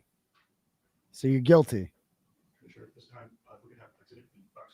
This to your sister. That seems incredibly unprofessional for. Just, it wasn't like, literally, I hope she kills herself. At what point did you develop such strong negative feelings about Karen Reed that you would say things like, hopefully she kills herself, or calling her the C word? Those feelings developed as the case went on. I mean, can you see how people might think, No, well, no, he was caught in this instance speaking about a suspect in this way.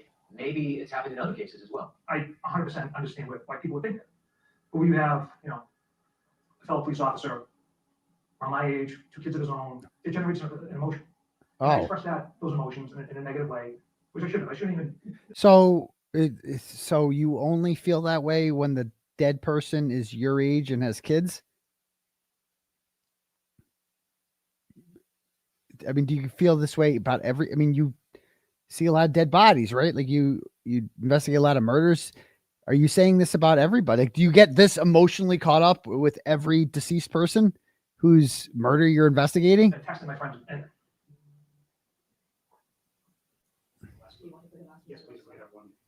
It cannot be cured, and that cancer has a name. Michael Proctor. It is not hard to conclude that Michael Proctor's words provided the jury with reasonable doubt in the first trial. Yes. All right, so they think they go to lunch for a while, then they come back. Michael Proctor worked in early 2024, is that correct? Yes. Now, I've got to lie. I didn't watch much past this part, so I don't know what the hell even happened. Anything good happen after this? Chat, you guys fill me in. Because I was going back and forth with Adelson all day with this.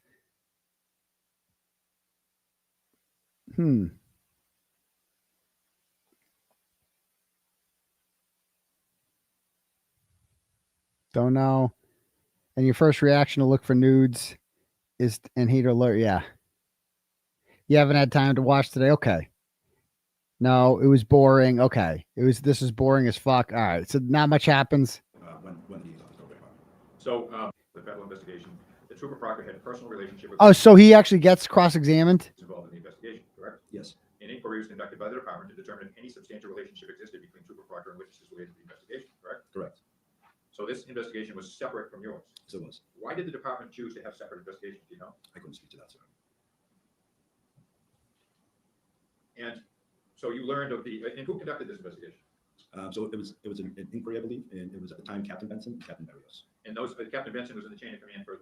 Anyway, all right. So we'll stop there for now. Let me read some turtle chats, and then we'll get to the Adelsons, shall we? All right. First up, we got here. Callie sends $10. Goes, we need to see Turtleboy lap dances at the Wilbur. Lap dances. I don't know. I don't know if I should give. I've never done a lap dance before. It's not really a thing guys do. Usually, you think lap dance, you think, stripper, female stripper. But I don't know. Maybe we could try that. I don't know. We'll see. Next, Diana sends $50 and goes, appreciate all you do. Also, what about a mock Turtleboy trial and have Auntie Deb dress up as Bev? And of course, you as the defendant. The only thing is you will need a fake attorney, but make it comical. Ooh, that couldn't be. That might. Now you're thinking. We could set up like a courtroom in there, something like that. Do a comedy sketch about that. I got to talk to Deb as soon as he gets back from, call him Deb, Jimmy, as soon as he gets back from Tallahassee. He was on TV today. Thanks. Jana sends $25 and says, she says, are you single? I'm not going to talk about that, Jana. So I appreciate the $25 and I appreciate that. Thank you. To make an account sends $21 and goes, Turtle, picture it. The Wilbur lights dim and music slowly starts to fill the room. Then as the crowd is going wild, you just hear these loud voices. AJ, KR, DY, LL, Melanie, Nurse Kim, Howie, all sending their gratitude and best wishes for a killer show. Much deserved, Aidan. Best of luck. Well, I appreciate that very much. And yes, that would be very, very cool. So thank you very much. All right, next up. Spanky's Little Lisp sends $5 and sends, Wendi is the only one who knew exactly where Dan was and would be that morning. No one else knew that. It's true. Well, then how did Charlie know? Charlie had to know, right? Because they had to direct the killers where to go, I think. Also, they're not going to release everything on her during someone else's trial. Last thing, I hope Ben Affleck uses your exact jokes in the movie. Well, thank you. We'll see. And I'm not saying Ben Affleck's in the movie. I'm not saying that. Okay. But the kids had their first day of school today, and first day of school, you want to share about the summer. Like, you meet your new teachers. They both love their teachers, and they both want to share what happened. I'm like, so I go, what are you guys going to share? What did you do this summer? They did a lot. They went to the Outer Banks. They went on 2 vacations with their mother. They went to the Outer Banks, and then they went to her sister's wedding in Punta Cana. And then they went to the Cape with me. So they had 3 vacations. They did a lot. But I'm like, if you got one chance to say what you did this summer, you met Ben Affleck. Like, I know that doesn't mean a lot to you, but that's going to mean a lot to your teacher. They're going to be like, what? Like, so they did mention that. And now they started off good with their teachers. Like, you met Ben Affleck? Yeah. You might have seen it. It was in the Globe. You might have seen me. They're famous kids. So there's that. Thank you. Okay. Next up. Blessed Mom from Texas, Lisa Marie, sends $10, goes, free Aidan, much love as always. Happy first day of school for your kiddos. Our daughters are the same age. Love it. You're a great dad, Aidan. Fuck Proctor. He is a disgrace. I appreciate that. Blessed Mom from Texas. Always a pleasure. Beverly sends $100. Thanks, Beverly. And says, Rat House Media Chat Rats support you. What is that? I've seen them a bunch of times on here. Keep fighting those monsters for us, Daddy. I'm coming to see you and Auntie Deb. Know that you will have the best interview with Karen no matter when your number comes up. It will be right on time and glorious. I know it will be. I know. And then believe me, I got nothing but love for Karen Reed. And I know that it's all going to work out. In the end, we're all under a lot of stress. So there's that. Thank you. And I appreciate that very much for the generous dono, Beverly.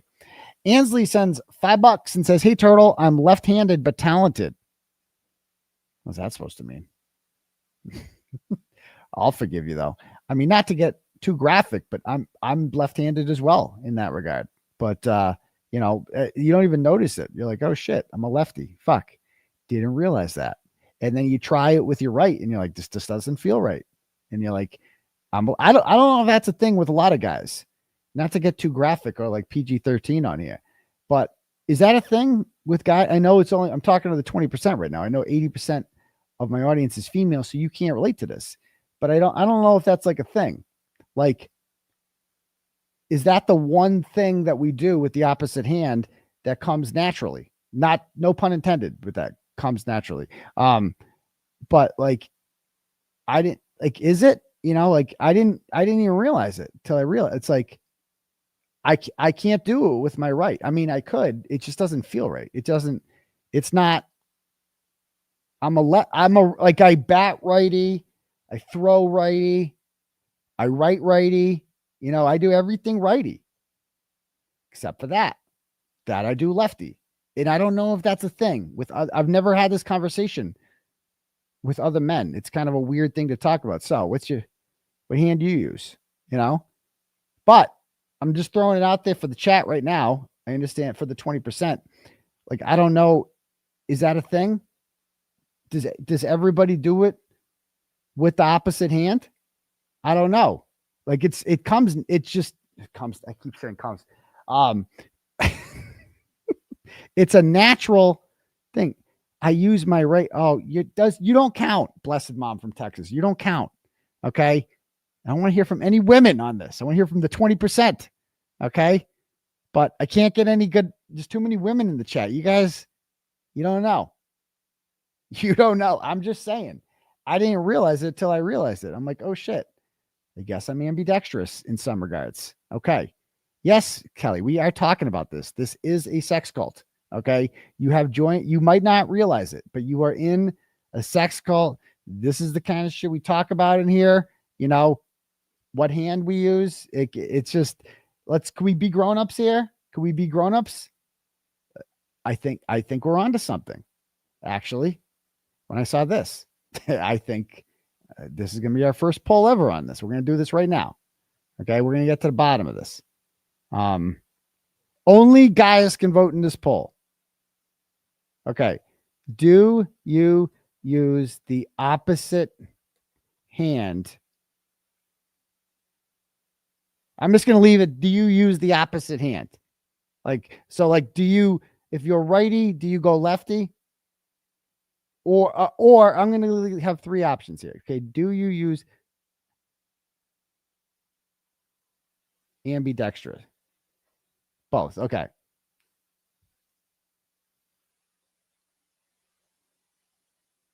Opposite hand or same hand? Okay.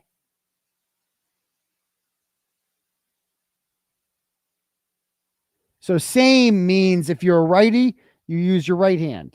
If you're a lefty, you use your left hand. So that's the poll. And only men can vote in this poll. Okay. Or else it's going to fuck it all up. Yeah. You can ask your boyfriend. Go ask your boyfriend or your husband, whatever, right now. Okay. He's going to say he doesn't because, oh, no, I don't do that. It's just for you, honey. It's all for you. No. Ask him when he's in the bathroom pretending to take a shit for 30 minutes. What hand is he actually using? That's what I want to know. So let's see. Let's see what the tally says here. Okay. 51% say same. 5% say opposite. And 25% say both. And it looks like women are respecting the poll because only 180 or so have voted. So that's cool. All right. So I guess I can trust you guys. We learn something new every night here, folks, don't we? I'm just saying. I'm a righty except for that. I'm a lefty in that regard. Okay. But I don't know. Women have to use the same hand because it involves a device, right? Like it's like a crayon. If you can't draw with your left hand, you certainly can't do that. Right. So it involves precision, accuracy, stuff like that. You have to use, if you're a righty, you got to stick with the right hand, right? Or no hands. Yeah, a device, like a stimulation device, as they call it. I don't know. I think a vibrator is the word I'm looking for. This is getting out of control. Okay, back to the turtle chats. Lee from Plainville sends $10 and says, my opinion, he is taking the fall for Tully. It was easy for Proctor to act the way he did, setting Karen up because he learned from Yuri and Tully, his bosses. 100% he did. I mean, he felt comfortable enough to do what he was doing because that was his boss. That was his boss. Okay. All right. Next. Amy sends $5, goes, hey, Turtleboy, I think the glare should be your attorney. He did graduate from the Glare Institute of Law and stuff. Keep doing what you're doing, crowd daddy. I appreciate that, Amy. Denise sends $50 and goes, I still feel I would be proud of you if you were my son. Oh, thank you so much, Denise. Keep up the good journalism. Well, I appreciate that. And always, I love your protests on the Mass Pike in Wayland there. It's my favorite part of driving through the Pike. Thank you. Seeing your science, Denise. Next, BMG sends $10 and goes, I sent you pics of Kevin Dwyer on X from a past life with Steele and us in Baghdad 0708. Is Kevin Dwyer the guy who was out there today? He's the other cop. He knows Landon Steele. That's crazy. I'll go check those out later. Thank you. Julie sends $5 and goes, I will pay big money for the privilege of getting roasted by you and Auntie Deb in person. You know, you must have a humiliation kink too. Some of us do. All right. Okay.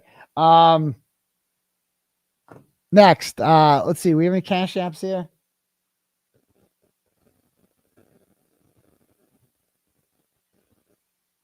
Paul sends $22 and says Chili's gift card. Well, thank you very much. Went to Chili's the other day with the kids. Loved it. We eat like when we go to Chili's, man, we leave full. We eat like kings at Chili's. And we spend like the whole meal is $30 for 3 people. It's great. Because I got the 3 for me. You got like the chips and salsa standard. Like you go there immediately, chips and salsa. Me and my daughter eat the whole thing, unlimited refills, right? Get a drink. Okay. She gets a Blue Lagoon. He drinks a water. He's very plain. And then I'll have whatever. And then you get your meal of food too on top of that. And it's like $10.99 for 3. Like what? That's crazy. That's crazy. We eat like kings. So we went there the other day and we're like, we always go to Chili's though. And we're like, should we? My daughter likes pasta. It's like for her, she always wants pasta. And I'm like, well, we're in Leominster, so it's like the Olive Garden's right there. And we've never been to the Olive Garden together. And I'm like, they have unlimited breadsticks there. Whoa, that's a big sell. But and so we had this debate in the car: should we go Chili's or do we go Olive Garden? Which chain restaurant should we go with? We almost went Olive Garden. Like none of us are decision makers. So I'm like, you guys pick. And they're like, I don't know, you pick. It was one of those things. Nobody wanted to make the decision because I'd never taken them to the Olive Garden. And so like you could tell they wanted to experiment, but it was like, you know what you're getting at Chili's, there's chips and salsa there. And ultimately Chili's won, but we'll go to the Olive Garden sometimes too. We'll try it. I don't give a fuck. Fuck all you. I like the Olive Garden and I love Chili's. It's the best restaurant in the world. So thank you very much. Okay, next up. Next Cash App we have here is from Nicole. Sends $5 and goes, WA changed son's middle name to a Wendi Adelson. Changed his middle name to? What is up with that? Her excuse for changing their last names too was that like, oh, I didn't want like people to look them up and associate them with murder or whatever. It's like, oh, so you changed their name to Adelson? That's like the worst name you could pick. I'm like, your family's famous now for all the wrong reasons. Like you're worried about keeping it Markel? That makes no sense. It's like saying, like, oh, like what'd you change your last name to? Oh, Hitler. What? Oh, I wanted to keep a low profile. I didn't want people to have a negative opinion of me based on my last name. So I changed my kid's name to Hitler. What?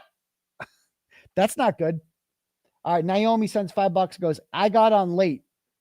What does the poll mean? The audience is going to have to fill you in. No pun intended there, Naomi.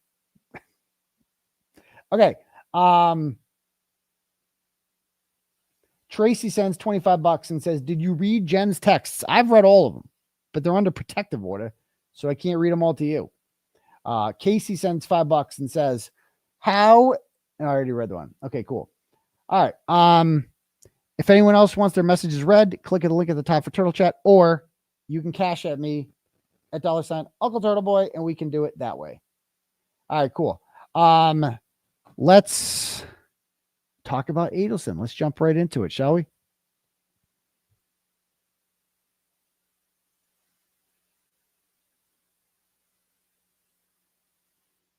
All right.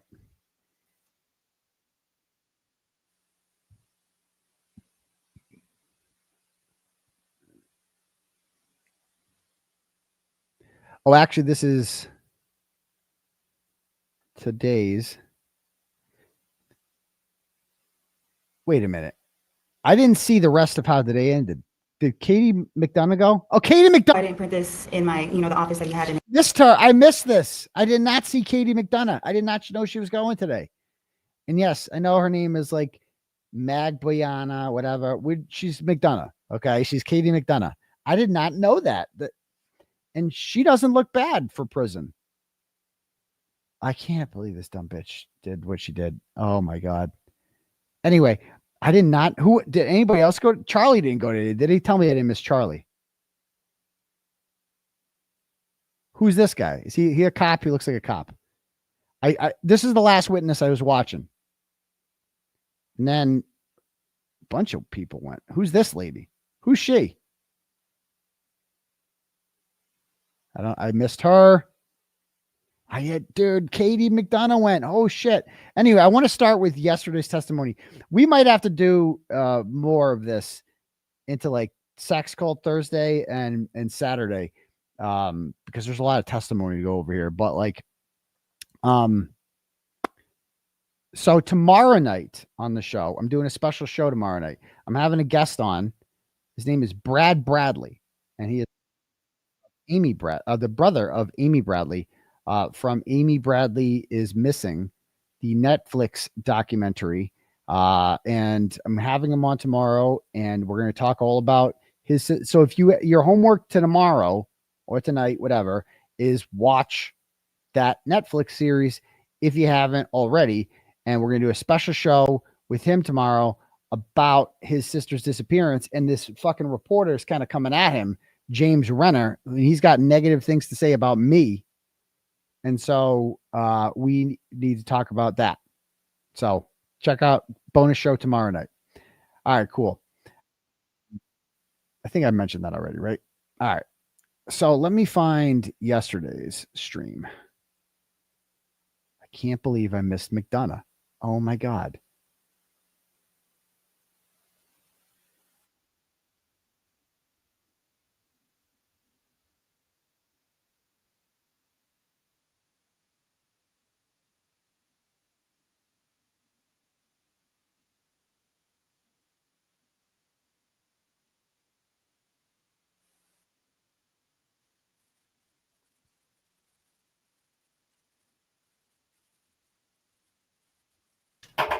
Yeah, see, she's not.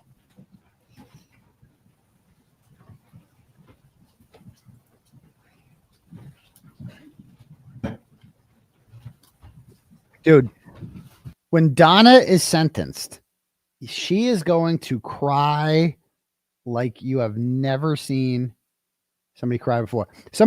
M. Job was telling me about this. What did Renner do with the Maura Murray situation? She's the girl who disappeared 20 years ago in New Hampshire.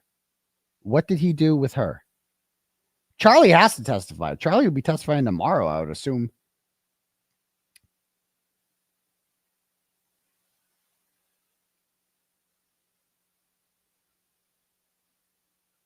Renner is coming at Brett. Yeah, I saw that. Anyway, let's watch some of this.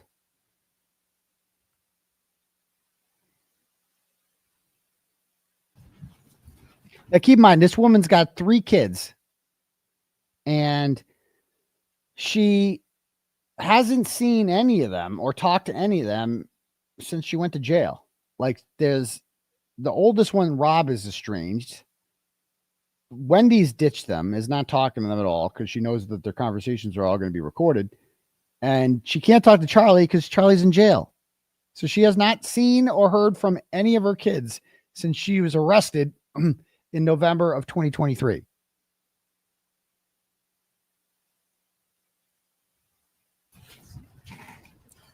Yeah, Sigfredo Garcia has not testified because he has not admitted guilt, whereas Luis Rivera has. He has pled guilty. Please raise your right hand to be sworn. Currently, right? I do, yes, ma'am. All right. Was that at 3303 Aqua Ridge Way? Yes. Was that located in Leon County? Yes. Okay. What was the custody arrangement in South Florida with your brother, Charlie, and his boat and pool and hot tub and things like that? It's certainly possible. All right, that's on tab 7. Please refresh your recollection.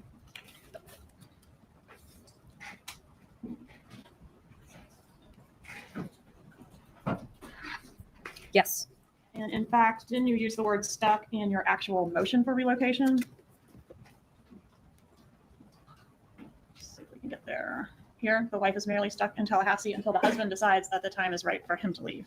So my attorney did write that, and that sounds right. Did Tallahassee feel claustrophobic to you? Well, at this point in time, Danny was making lots of unplanned announcements to my. Bro, what's that?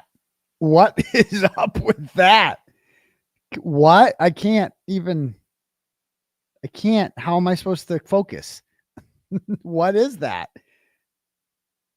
It's like I took a paper plate and I drew a face on it. Like, what is that? Oh, I can't. I'm not trying to be mean. It's just very distracting.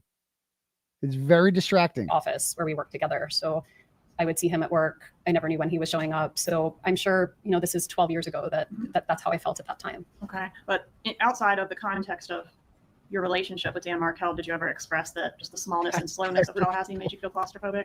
I don't remember saying that. Please refer to tab 8 to refresh your recollection. Your Honor, if I may, it tells you're just saying tab numbers, so we're not sure what document you're referring to. Yes, I can. The witness stand, Ms. Cattleman, is the defense have a copy of the same document? No, Your Honor. I'll show them the tab. Please do. This one, were you able to find it? I did. I found it's part of a sentence. Can I read the whole sentence? Sure. Tallahassee feels claustrophobic at times, given its smallness and slowness, and the fact that my friends cycle through here with transient regularity. So yes, at that moment in time, that's how I was feeling in 2013. And relocation was pending at the time that you were feeling that way in that moment, right? Yes, ma'am. Okay. And relocation was also very important to your mother, wasn't it? Yes. All right. And did you have some discussions with your mother about relocation? I did. And was that during that time frame when it was pending? Yes. Okay. And do you see your mother in the courtroom here today? Yes. Could you please point her out and describe what she's wearing? My mom is on right. I can't see her clothes from here, but she's directly across from me. All right. Is she wearing a headset on her head? Yes, Oh, ma'am. yeah. All right. Let the record reflect the witness has identified the defendant. The record reflect. Your mom didn't want you to be stuck in Tallahassee either, did she? She did not. She wanted the best for you, right? She saw the best for me as not being in Tallahassee. Yes. That's right. She referred to being in Tallahassee that you were a hostage and a prisoner, right? Yes, she did. Oh no. Clickergate continues. Lisa Jefferson's black tie heroin. What does that mean? I'm getting an angry voicemail now. Prisoner. Close enough. By the way, Would underestimate how much better it would be for you to live in South Florida. by the way, you notice this shit like this? So this is the same. This is the crazy shit Donna's sending, saying, giving her daughter like advice. Like she was so controlling. Negotiate. Let him know that you want him to see his children. How can we accomplish this? How can we give up some of your alimony and or pay all or part of his flights to visit the kids? How can we accomplish this? Compensate him in some way. Explain to him that you want the boys and him to have a relationship. Oh, that's nice of you. You do not have to be a prisoner in Tallahassee to accomplish this. I love how they highlight this because this is like Donna wrote this and this is a Tallahassee jury. So like all these, if there's any Tallahassee townies on this jury that like born and raised in Tallahassee, greatest place on earth, never want to leave Tallahassee, love Tallahassee, fucking awesome here, and then you have the defendant over there. It's like, oh, Tallahassee. So, we're from Miami. There's no dirty people in Miami. Everybody knows that. But Tallahassee, they make it sound like it's a third world hellhole. Like I'd never been to Tallahassee before, but can't be worse than fucking Jacksonville. I've been there. It's like, I think she specifically highlights this part because she wants the jury not to like Donna Adelson. Like this is what she thinks of you people from Tallahassee. Oh, you elitist cunt. Like that's what they're trying to go for here. And Tallahassee, I mean, Miami is obviously way down south. Florida's a big state. It's underrated for size. Like it's a big state. And it's like different culture. Like like I said, I've been to Jacksonville. Jacksonville isn't Florida. Jacksonville is the South. Okay. Miami's not the South. Miami is Florida.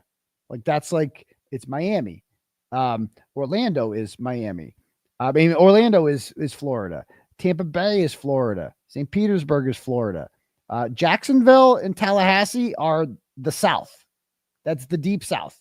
Like those are extensions of Alabama and Georgia. It's not the same thing, but she's acting like it's, Tallahassee. Like I'd ever go there, Alabama. Exactly. Did your mom express concerns that as a Tallahassee native, the judge presiding over your relocation motion would underestimate how much better it would be for you to live in South Florida? She did.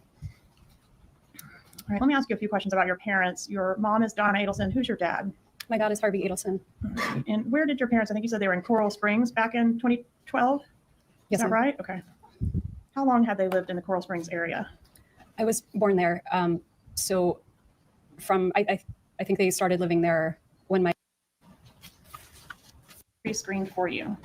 And these are guys in Miami, right? After all, you're going to be in Miami here and there. Why not see who's out there, right? Yes. Okay. And here's some options that she sent you. Here's an interesting guy, etc. Okay. Her mom was always trying to hook her up with dudes. So Did you ever- it's just so ironic because the mom wanted her to find a nice Jewish boy. They went on like JewsOnly.com or something like that. And she didn't want Joel, so she settled for Danny Markel. But then it's a little confusing because then she wants the kids to dress up as Hitler and become baptized and shit like that just to like troll the Jews. So she's like, you need to find a nice Jewish boy and then troll him and make his kids Nazis. Like, what? I mean, this is a little control. I mean, and you could tell she's a princess because she's like she's not telling her mom that like, Mom, I'm old as shit. Like I don't need you hooking me up with guys. Like I'm kind of a whore. I'm into Latin men. Anyway, that seems to be what she's into. She likes Latin men. Ever feel like your mom was walking all over you? I don't remember feeling that way. Okay. What about specifically regarding this divorce? She's so fake. I don't. I mean, I had a really good attorney and I was making the decisions I wanted to make. Okay. And did you, back in April of 2013, tell a friend that you were trying to find a way to coexist with your mom that didn't feel like she was trampling your autonomy? I'm sure I said that in 2013. How did your mom feel about Dan Markel in this time frame, 2012 to 2016? I think I think a lot changed between 2012 and 2016. So I think her feelings about him changed over time. Okay. And what about in 2016? Did she hate Dan Markel? No, not in 2016. What about 2014? Did she hate him then? No. Did you say do you remember giving a law enforcement interview in reference to this case? Yes, I remember. That was the same day that Mr. Markel was shot, correct? Yes. Okay. And did you say in that interview, for court and counsel, I'm referring to page 288, lines 24 through 289, line 1, quote, my parents have more reason to dislike Danny than almost anyone else. At that point, I was sitting with law enforcement for 6 hours and had just been told that Danny had been shot. So I was in shock and I was trying to help the police think of anything I could possibly think of that would be helpful. And are you suggesting that after 6 hours you became fatigued to the point that you started saying things that weren't true? No, I didn't say anything that wasn't true. I just was in shock. I just kept talking and talking and talking. When your mom is really upset about something, does she talk about it a lot? Yes. And when she talks about it a lot, and I'm referring you back to this time frame, does she talk to your brother Charlie specifically a lot? My mom and Charlie have always talked a lot. Okay. And was Charlie kind of like your mom's problem solver? I don't know about that. I kind of feel like it was where she would help him, where throughout childhood and adulthood, she would help him solve problems. Not really. She definitely did a lot for him, didn't she? She did. She helped him with his business. She helped him with his personal life, his finances, his bills, remember to pay the whatever. She was like still mothering him into adulthood, right? Yes. Okay. But as far as meddling in your life, did your mom feel that Charlie could make more progress with you than she could on items like who you were going to date? I would just be guessing about that. Okay. At the time of Dan Markel's murder, was the defendant, your mother, very angry at Dan Markel? So she's trying to establish that, like, so your mother is very controlling, right? Like she really wants to control your life. So she would, she wants to help you, right? And do whatever you can. So she might hire someone to kill anyone who gets in your way, right? Like Dan Markel is in your way. So she might do that. I mean, she's given her answers are all, I mean, I see what she's doing here. It just didn't have the same, I get it. She'll tie this all in closing. It's just in the moment, it's not as flashy as others lawyers that we've seen. I don't know, but Wendi knows what she's getting at here too. She's not trying to get her mom convicted. But she is helping getting her mom convicted at the same time. Before he died? Yes, ma'am. Yes. And you hated him too, right? At certain points, I was very frustrated with him. Did you refer to him as an STD? Ooh. I don't remember saying that. Tab 5.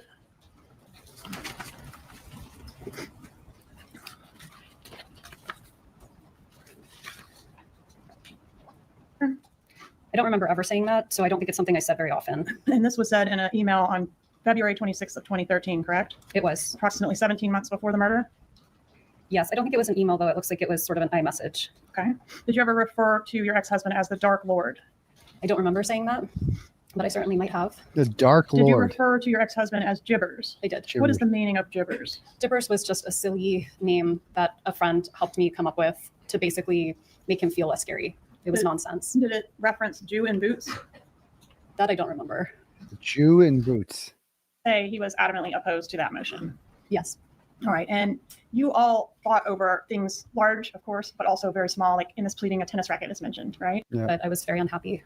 Did you ever write that you would have never left him without your mom's suggestions? I don't remember saying that. Please refer to tab 41 and see if it reflects.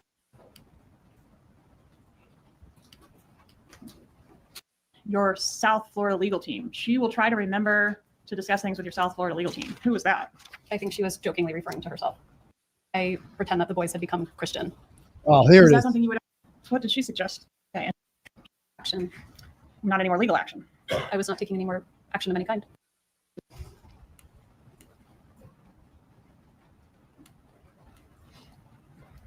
Right. Let's go to the order denying your petition to relocate. So this was like the final straw. She files a petition to relocate the kids from Tallahassee to Miami. And Wendy's convinced that she's going to win this, right? Dan Markel's a very smart person too. Dan Markel, I didn't know him. He seemed incredibly sharp. He's a law professor. And he loved his sons. Like, that's two things I know about him. Like, he was, if you think that guy was just going to give up without a fight, you're not going to outsmart Dan Markel, period. And Dan Markel it knows what he's doing. And these idiots thought that they could just be like, yeah, we're the Adelsons. We're going to beat this guy. It's like, no, he's smarter than you. He's got the law on his side. Like, the kids are not leaving Tallahassee, period. And so they lose this. Wendy thinks she's going to win this relocation thing. She loses. And they didn't know what the fuck to do then. Now they're like, well, now what? And then he files a motion to prevent her, Donna, from having the kids unsupervised. And that's the last straw. Like, she's like, fuck this motherfucker, you know? Like, oh, God. Was your mom aware that the order was filed? Yes. Okay. And this is language from the order denied with prejudice, meaning you can't re-raise it, right? Right. You can't refile. And your mom wanted to fight the decision, didn't she? She did. Did you feel railroaded by her in this email where she's kind of bullying you to keep fighting?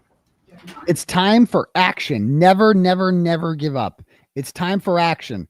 It's time to take control of your life and not let Gibbers think that he's just won anything. Please rephrase your question. Did you feel railroaded by your mother? No. Okay, but she wants you to continue to take action. It was denied. I wasn't taking any more action. Not any more legal action. I was not taking any more action of any kind. Didn't your mom have some other ideas for some other actions? Let's show this fuck She did. what miserable is. She did want to take it to an appeal. Let's show this fucker what will make him absolutely miserable. However, the rest of your life, and consequently Dad's and mine, and yes, even Charlie's, what a weird family, will be affected by how well you can perform and act on July 31st. You can be a good actress when you want to. I've seen you in action. You need to put on the performance of your life. What a controlling, crazy woman. Like, holy shit. Like, my mother would never talk to me like this. She would give me advice. And yeah, no, moms want to control, moms want to help. I get it. Every mom is like that. My mom would want to help, would butt in sometimes when things weren't her business. But you know, Mom, I'm grown up, you know, like, I get that. But like, this is taking it to the next level. Like, you need to do this. You need to put on the performance of a lifetime. You got this. You need to lie, basically. Like, you need to do this. Consequently, the rest of your life. Oh my God. I mean, what's the big deal? You know, it's like Tallahassee. It's like what, 6 hours by car? Jump on a plane. Big deal.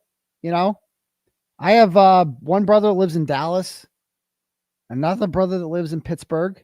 Okay. And I feel like we see him plenty. Like we're all the major holidays, I see him. They got kids and shit too.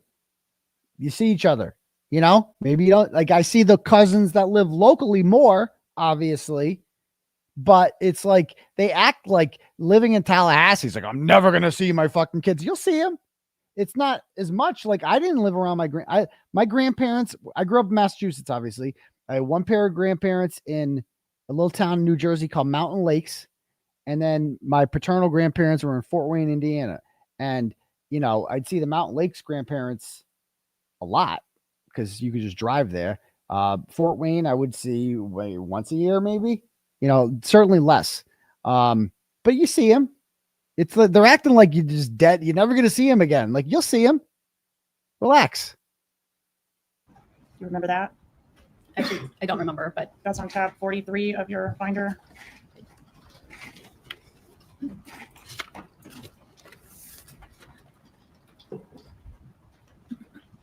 Yeah. Strong arm Mr. Markel into agreeing to the relocation. Do you remember that email? Yes. Okay. And she had some ideas for how to do that, right? The strong arm. So Jibbers hasn't beaten the Adelson family yet. Jibbers hasn't beaten the Adelson family So what yet. was her plan of action? What did she suggest you could do to get Dan Markel to relent and let you take his kids to South Florida? Look at this She shit. suggested that I pretend that the boys had become Christian. Is that something you would ever consider doing? No. Pretend the boys are Christian. She was going to pay for them to get instruction on the Christian faith, right? Oh, That was what she said. And she said she God. looked into it and she could get them baptized in a couple weeks. Do you remember that? Bro. I don't remember, but I'm sure it's here. Do you remember her imploring you to put on a good act? I do. Did your mom, I don't know, do you have any acting training? No. Do you know why your mom would Google how to teach an actress emotion? I don't know. Did she ever share with you or forward you any tips on how to bring emotion or fake emotion? Not that I remember of any kind. What? Dad and my brother. And they were going to pay $1 million. You didn't have to pay any of it? I don't remember. They were going to pay $1 million to have Dan, to basically give him a bribe. Having to pay any of it. Okay. And they were going to give Dan Markel $1 million for what? So that I could relocate. Okay. Did you ever make that offer to Dan Markel? No. To your knowledge, did anyone make it to him? I don't think so. And you told her these ideas were crazy, didn't you? I did. You told her these ideas are crazy. I will not be introducing my children to Christianity. I truly believe it will backfire. As the counsel testifying, sustain, please make sure. That backfire. I don't remember, but I can read there below what I was saying. Her suggestions? I mean, she had to have, right? I'm a grown up. Sorry, Your Honor, I can't hear. Wait, say your answer. Maybe that's both what you wanted, at least at certain points. I was always trying to play nice. Well, you were threatening to hold him in contempt of court. I wasn't threatening to hold him in contempt. That's what my lawyer filed. That's what happens. Well, your lawyer represents you, doesn't she, Mrs. Adelson? She does, but I wasn't threatening him. Did you cease all Skype communication between Dan Markel and the boys on March 12th of 2013? I don't remember that, no. Tab 54, please. And the boys. Again, I don't remember. It's been a very long time, but if my attorney advised me to do it, then I probably did it. Okay. And the day that you filed that motion to enforce the marital settlement agreement and hold Dan Markel in contempt, see if I can find that. But at that point, I didn't have the money I needed to buy the house because Danny didn't pay what he was supposed to. Okay, Danny you don't didn't remember which pay. day you backed out of buying the house. I don't. Good. Okay. And did your mom have a position one way or the other on whether you would buy the house? I don't remember. The image that I just had up there, was this image sent to you on October 31st? How did this get onto your cell phone dated October 31st?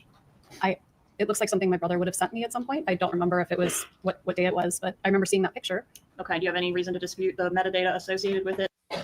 I don't remember him ever telling me not to buy the house or that I wasn't going to be living. Remember him filing that motion, but it sounds like if it's a motion you have a name for, then it exists. And in that motion, do you recall, or does it refresh your memory that he was saying, Grandma, the boys were telling him, Grandma says you're stupid, Grandma says she hates you, and as a result, he was concerned about your mom alienating the kids or turning the kids against him. I remember hearing about this motion. Okay. And that is a motion that was never, and see if you can find tab 9, the day that the relocation was filed. The 25th. So The allegations that are laid out. 27th. And was it their practice to typically stop in Orlando and spend the night on the trip up to Tallahassee? I don't remember. Okay. Issues. I am now introducing a major issue, grandparental alienation. This will be part of our ongoing effort to resolve outstanding issues with Wendi through the courts if necessary, but the short of it, which Amanda should hear about in her role here, is that on 3 separate occasions in the last month, completely unbidden and out of nowhere, Ben announced, Abba, Grandma says you're stupid. So Donna's telling the kids, your dad's stupid. Oh my God, what a cunt. But basically at the bottom there, Ben. So then she gets cross-examined. Let me jump to the cross-examination. Lifestyle did your brother have around the time frame 2014 to 2016? My brother was a single guy. He was dating lots of people. He worked really hard till early in the morning till late at night, sometimes 6 or 7 days a week. Worked hard, played hard? Yeah, I think that was kind of his lifestyle. Did he like nice things? He did. Cars? He liked nice cars. He liked nice food. Okay. Nice food. Did you, during the phone conversations you had with your brother during that time, did you talk much about your marital problems? I mean, to be honest, I don't remember, but I'm sure we talked about it. Is it fair to say during the year or so leading up to Mr. Markel's murder that your brother did not like him? I think that's fair to say. Did your brother joke about hiring a hitman to kill Dan Markel? He did make that joke. What was the joke specifically? My brother had bought me a TV as a divorce present, and he would make the joke that the TV was cheaper than hiring a hitman. Did you ever tell Jeffrey Lacasse about that joke? I may have mentioned that joke to Jeff Lacasse. Who is that? Jeff Lacasse was someone that I dated after Danny and I got divorced. Had he met your parents? I think he may have met them once, but not in any kind of formal way. Just the morning of the murder, did you have an appointment? Wait, what did he say? Wait, hold on. Do you remember sending a text back on May 28th of 2014 that saying, quote, my parents are not into him, referring to Jeff? I don't remember sending that text. So she says that my parents never met Jeff Lacasse. When he reads that in court today, he looked fucking heartbroken. Like I wish I had more time to do this whole thing. Maybe I got to do another stream on this because we've got to get to his testimony. I got to watch Katie McDonough's, and whatever. We got to take it to Rob. There's so much to get to. But when he reads that testimony, he's like, looks heartbroken. Like, what? She's still lying? Like, dude, I'm telling you, he would get back with her in a second. It was like the most traumatizing time of his life being with Wendi for like 3 months, but also the most special and the wildest. And yeah. Get some crossing Wendi. Oh, the picture of and this photograph. So this is her with McDonough. She's there with Katie McDonough there. And remember, McDonough is the woman who is ultimately the person who gets Charlie. So McDonough is one of Charlie's gumas. He's got a lot of girlfriends. They all look the same.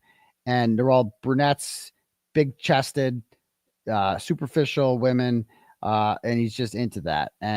But she works at the dentist office and she can get him a hitman if he needs to get it. So she's like but the hitman also hates Charlie because he's banging McDonough. It's weird. I don't know why the hitman did that if he doesn't like McDonough. I mean, if he doesn't like Charlie. Near your parents' residence in It South was Beach? very close.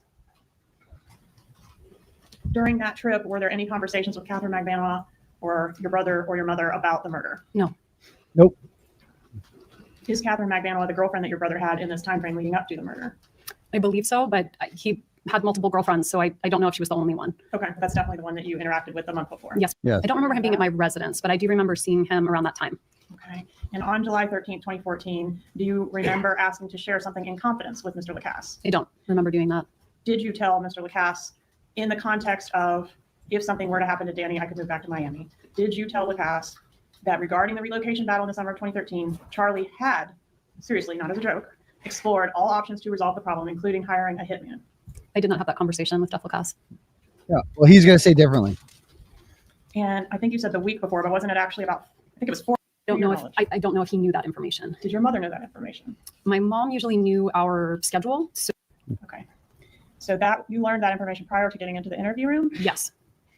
I'm going to jump some cross here. You made regarding your mother taking it. Well, when's the last time you listened to that call? I haven't listened to it. Listened to the call I had with my mom. I've never listened to it.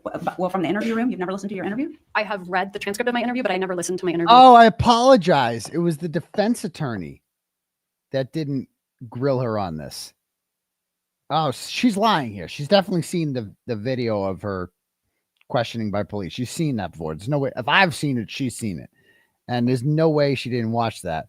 So the defense attorney just kind of takes it at face value. She doesn't grill her on that. I thought that was weak. You don't recall the shock in your mother's voice when you told her what had happened? I do think she was shocked. You could hear that over the phone, correct? Yes. So many topics were covered. I'm gonna have to kind of skip around, okay? Katie McVanowa, Catherine McVanowa, I guess people call her Katie. There was a picture of you with her at the beach, and there was another young lady there. You recall that? I recall the picture, yes. And that was Father's Day weekend, I guess, of 2014? Yes, ma'am. And I think your testimony was that really you only knew her with Charlie. Is that right? That's right. Was Charlie at the beach? No. Your mother wasn't there either, was she? No. And then I think you mentioned that you had a dinner with Katie? And my brother. Okay. Was that before you went to the beach? It was a different time. Do you recall if it was before then? It was before, but several months before. Several months before. Okay. So if this was Father's Day, when do you think you actually met her for the first time? I think I met her when I was doing the alternative spring break. So that's usually March or April. Same year? Same year. What is she accomplishing right now?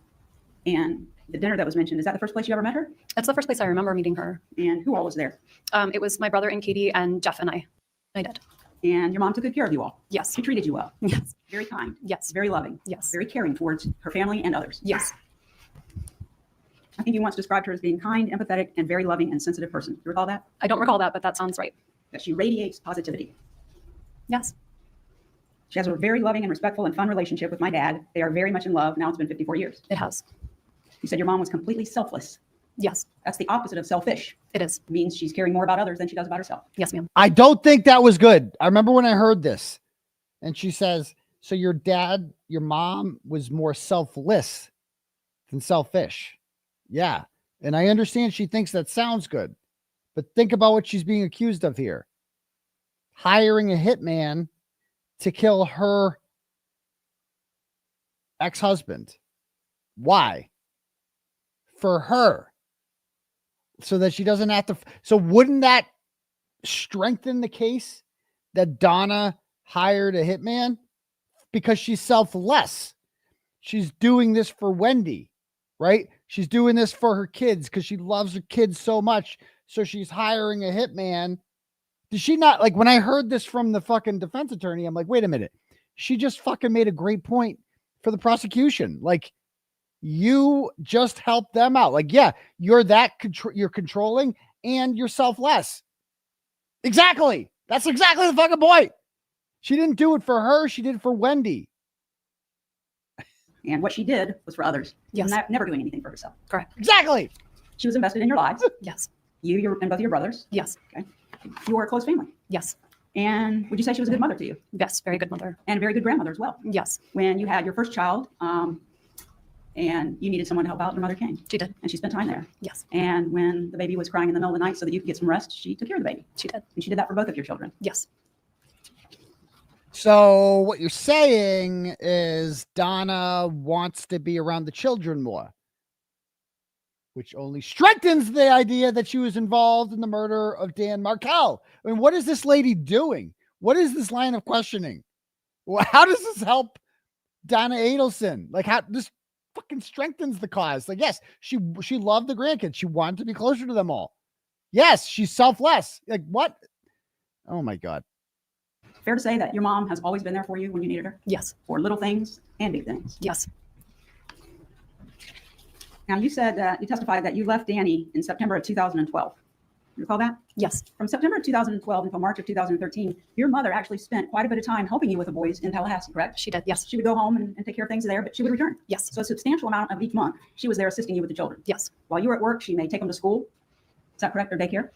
I don't remember that one, whether I dropped them at school or my mom did, but it's certainly possible that she took them to school. She might have picked them up. Mm-hmm. Yes. She did some housework, cleaning up around the house. Yes. She bought groceries. Yes. She cooked. Yes. She cleaned. Yes. She was there for you because you had just left a marriage where you had a partner helping you, and now you were adjusting to being by yourself, correct? Yes. Now, at the time, this time period we're talking about, your mother lived in, where did you say, Coral Springs? Coral Springs. And where's that in relation to Miami? It's Broward County, so it's the county north of Dade County, which is where Miami is. And in Broward County, that's like where Fort Lauderdale is? Yes, ma'am. Okay. And their dentist practice that they had that's been referred to, Adelson Institute. Yes. That was located in Broward County, correct? It was, yes. Not far from where your parents lived. Yes, in Tamarack, so close to Coral Springs. Okay. And at some point, they got the place down in Miami, right? Yes. So what they were doing was they would work Monday through Thursday and stay at their home in Coral Springs, right? And then they would go and spend the weekend at the place in Miami. Is that right? I don't think every weekend, but some weekends. Some of them. Yeah. And you visited there? I did. Assist you or just to visit with you and the children and Danny. Did you drive typically or fly? I think sometimes drive, sometimes fly. Okay. Most of the time drive, I think. Most of the time drive. And that's almost an 8-hour trip, correct? It is, yes. It's like, what? How is this helpful? It's an 8-hour trip. Yeah. So what you're saying is she hated going to Tallahassee. And if Dan Markel is removed from the situation, she won't have to make that trip anymore. Like, I'm listening to this shit and I'm like, is she on the prosecution side? The fuck is this? What is this line of questioning? What is happening here? And at the time that this occurred, your mother would have been, when Danny was murdered, she would have been, let's say, 64-ish. She does well? Oh, now. okay, all right. Is that yes? Yes. And sometimes she would rent cars, is that right? Yes. As opposed to driving her vehicle? Yes. Okay. Your father came sometimes as well to help out? Yes. Okay.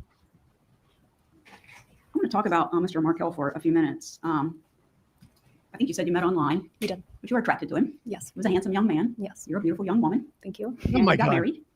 We did, yes. And there were times, I mean, we've heard about the divorce, but before the divorce, there were times where you had a happy marriage. Yes. And you all enjoyed spending time together. Yes. The two of you together and with your children. Yes. And even your parents who would come up and spend time with you. Yes. And your parents actually took you and Danny on vacations, right? Yes. There was one trip where they took you out of the country and you went ziplining. Do you remember that? Yes, we went to Costa Rica. And after the ziplining is when you told them that you were pregnant, correct? Yeah. I went ziplining pregnant, yes.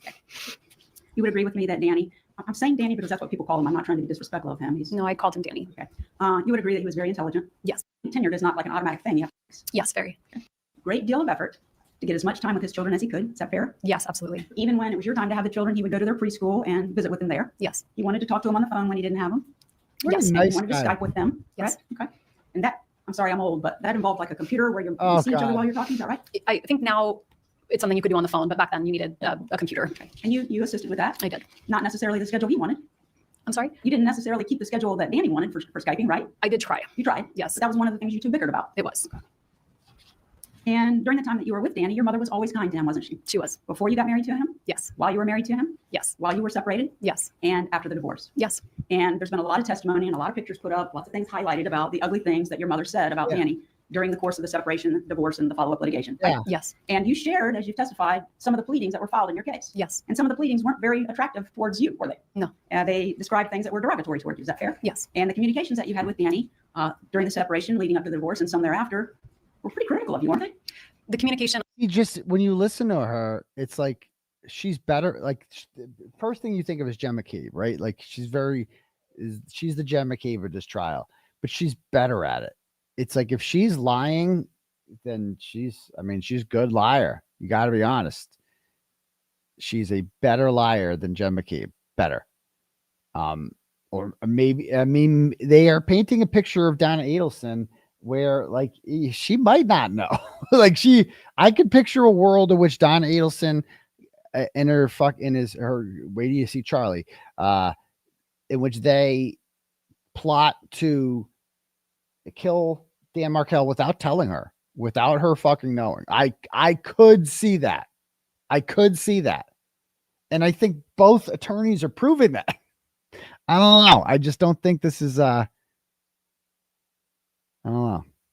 On paper, which was very different than the communication in person. Right. But the paperwork was critical. Yes. And you shared that with your mom. Yes. This whole line of questioning, she's like, but yeah, you saw all these horrible things that your mom said about Dan on paper, right? But she was nice to him in person.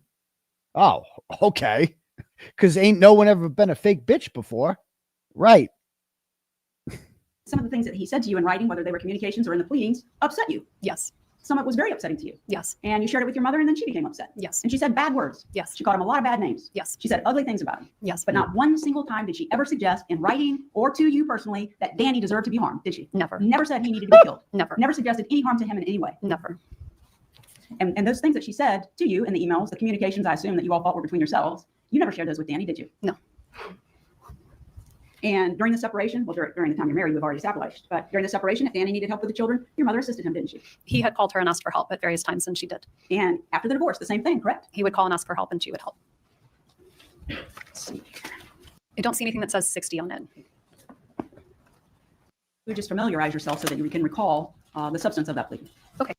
To relocate himself to Miami, correct? Yes, that was my understanding. Yes. You lived there with him before? Yes. And you liked living there? Yes, he In liked it fact- very much. Okay, I'm sorry, I didn't mean to talk over you. No, that's okay. I was just saying he liked it very much. In fact, he tried to get a professorship at the University of Miami School of Law. He did. And if he had gotten that, the plan between you and he was to stay in Miami, correct? We would have, yes. But he didn't get it. And so he had already been employed by FSU College of Law, right? Yes. And so you moved up here and finished law. All right. So here's the deal. I'm gonna stop there because I didn't realize, dude, they go long hours in Florida. Like other states, they go past 5.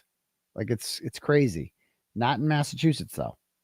But anyway, we'll get to some of that later on. But anyway, let me read some turtle chats here. It's just getting late. It's been a 3-hour show. Okay. Gypsy sends $5 and says, "Listen, Turtle, what the fuck is up with your poll tonight? Too fucking funny. And I'm with you about Wendi. Totally was 100% before the trial, but after finding out that she stipulated to the no move with prejudice, going against what Donna wanted." Yeah, that's true too. I don't know.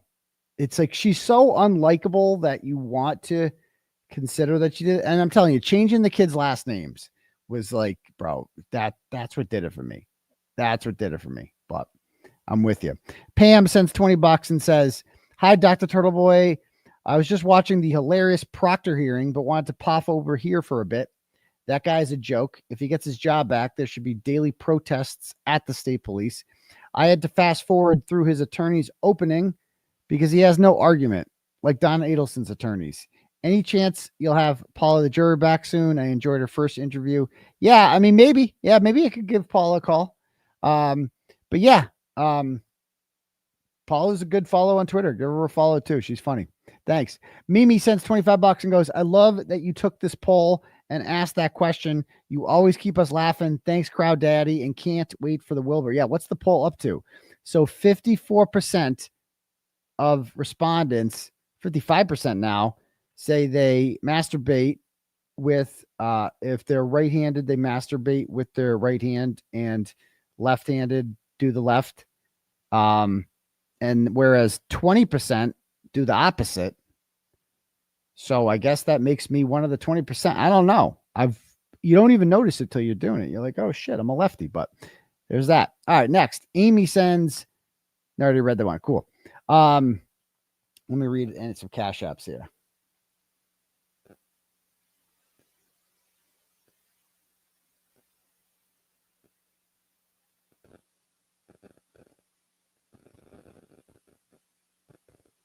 Deb sends $10 and goes, "What the fuck is up with your poll tonight? You had me rolling." I don't know. It just, we started talking about it and there it is. There we go. All right, cool. Anyone else got anything to say? Sorry, we could listen to the Wendi stuff all night, but we'll do some more tomorrow. Actually, no, so tomorrow I'm having Brad Bradley on. I might even do a stream tomorrow maybe I just need to do it during I might do a midday stream tomorrow and do the Adelson trial, especially if Charlie's going. How about a women poll? We could, but I feel like women I think a lot of women voted in that poll. All right, cool. Anybody else got anything to say? Any questions or anything before we call it a night? Tomorrow is Wednesday. Tomorrow I'm having a special guest on, Brad Bradley, the brother of Amy Bradley from Amy Bradley is Missing.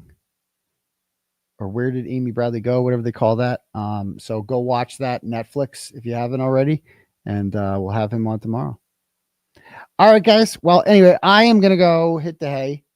But I got to watch McDonough's testimony, too. I totally missed that whole thing. I already know what she's going to say because this is like the 4th time around for this.